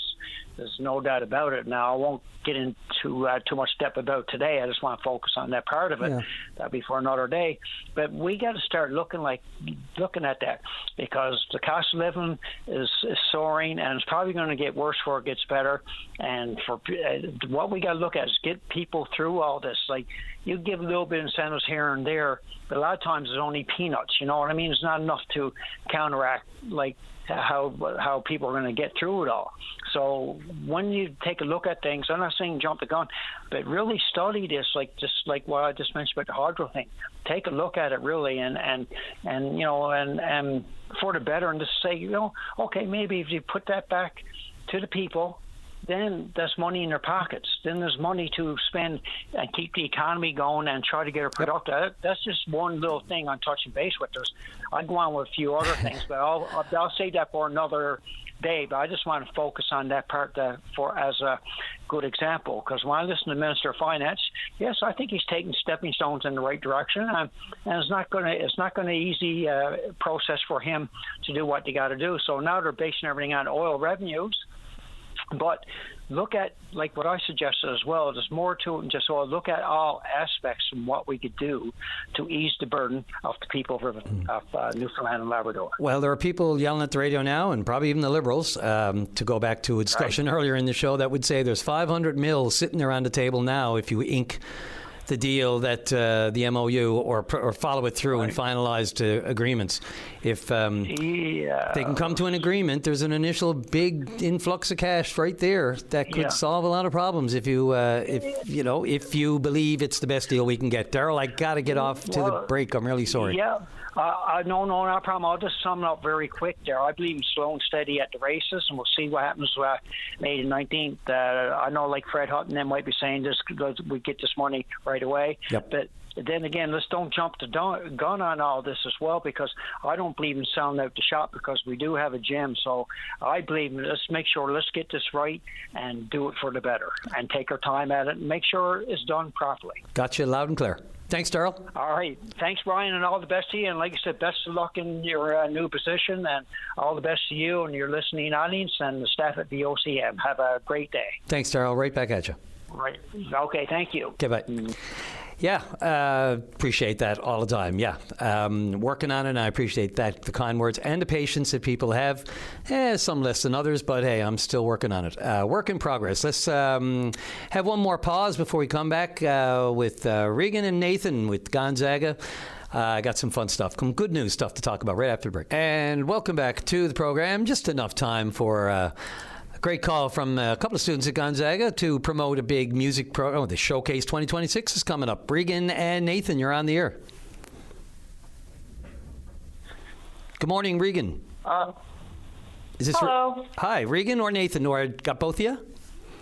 This is Regan, and Nathan's here with me. Great stuff. So, Gonzaga's got a big music, your music program, of course, has a big showcase coming up, 2026, and this is right up my alley. Rock and roll extravaganza featuring students going to do the music, the Eagles, bit Amy Winehouse, ABBA, Santana, Paramore, Dylan, Radiohead, and more. Tell us all about it. So yeah, every year, us here at Gonzaga in the music program, we usually put off this show that's open to everybody in the public to come, and we got lots of like smoke machines, live music, lights, and it's a really big production and a lot of fun. And we play a lot of good songs that people want to hear. That is fantastic. So this is at the Gonzaga gym, right? Yep. And I'm looking at the dates. So first of all, and we'll say this again before we let you go, but the 12th and the 13th. So that's tomorrow and Wednesday at 7 o'clock in the Gonzaga gym. Do you want to just tell us about tickets and all that fun stuff? Yeah, well, tickets are $10 available at the front door. There's no pre-order or anything like that. And it's also free entry for Gonzaga students because it's put on by students, obviously. But yeah, free tickets are $10 available at the door when you arrive at the... Yeah, and we got lots of seating for anyone who's welcome to come, and like lots of room in the gym. So yeah, we urge everybody, if they're available, to come see it, because there's not a lot of live music that's put off by young people. So it's nice to see it. Yeah, and the funds go right back into the music program to purchase new equipment and hopefully get our AP Music Theory course back up and running again. It all goes straight back into the Gonzaga music program. Yeah. I'm really glad you mentioned that, because I was just going to say, just to highlight that this goes back into making more of these programs for the next line of students that come up through. Right. And I have some, I just went through and I have some intimate knowledge and feelings about this because, no offense, but my daughter is involved with the program at Holy Heart. And they just put off, put no offense, and it's not in any conflict in the next couple of days. So there's no conflict of interest here. But what I love about this, too, this is live music, right? It's not taped. Yep. So that's correct, yeah. So we are actually right now setting up. We have the stage extension brought in last night, and we've been setting up our sound and lights. And I'm the drummer, so I have to set up my kit now once we get off the air. And Regan here plays the guitar. So we're setting up right now for tomorrow night as we speak. That is, it's just awesome. So I guess the question that I always have with all of this too, the time that you put into this, does it? First of all, it's part of the program, so it does count towards credits, doesn't it? Not community hours and that sort of thing for your graduation. Yeah.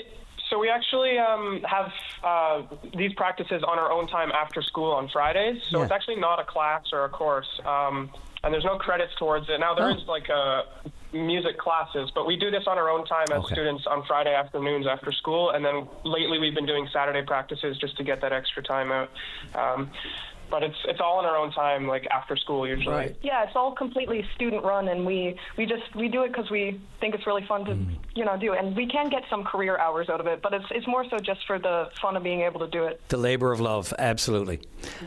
I'm wondering how you find time. Like, are both of you guys in grade 12? Are you graduating this year, or? Yeah. So not enough on your plate already, but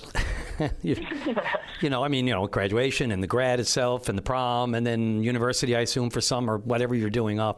I can just relate to a lot of this. And part-time jobs probably too? Yes, yeah. I work as a lifeguard at the Ocarina. There you go. And I had a summer job, but thankfully that summer job is over, so I can put a lot more effort into this. And I assume, so you're playing outside of this, hey? You guys have bands on the side and outside that you jam all the time? Yeah, we have our own little, small little gigs of friends, and we sometimes play at different places, but we mostly just kind of do it for fun. Yeah, that's the only way to do it, because if you're doing it for if there's any work to put in, I can pass on that for now. But I love it. I always wonder where you get your love for because I can't imagine, was he 17 or 18, the Eagles, Bob Dylan and Radiohead. Who are your influences in life? Who's putting that music in your head as a... To be honest, I just kind of listen to whatever I get suggested to. People suggest it to me. It's good having friends who play instruments, because that's where you get all the suggestions from. And our librarian, Mr. Hare, he's wonderful. He loves suggesting music to myself and Regan as well. Yeah. That's always fun. This is awesome. It's such great experience, Yeah. Just life experience. And not only that, it just forces you to really schedule, to get used to life with multitasking, if you will. I mean, you got this putting off, but you have so much else on the go. So good on you for doing it, and I'm sure you'll be able to top up the coffers with the school's music program. It's great that you're doing it. This is on your own time, but you're putting the proceeds towards the school program. I think that's great. Of course, yeah.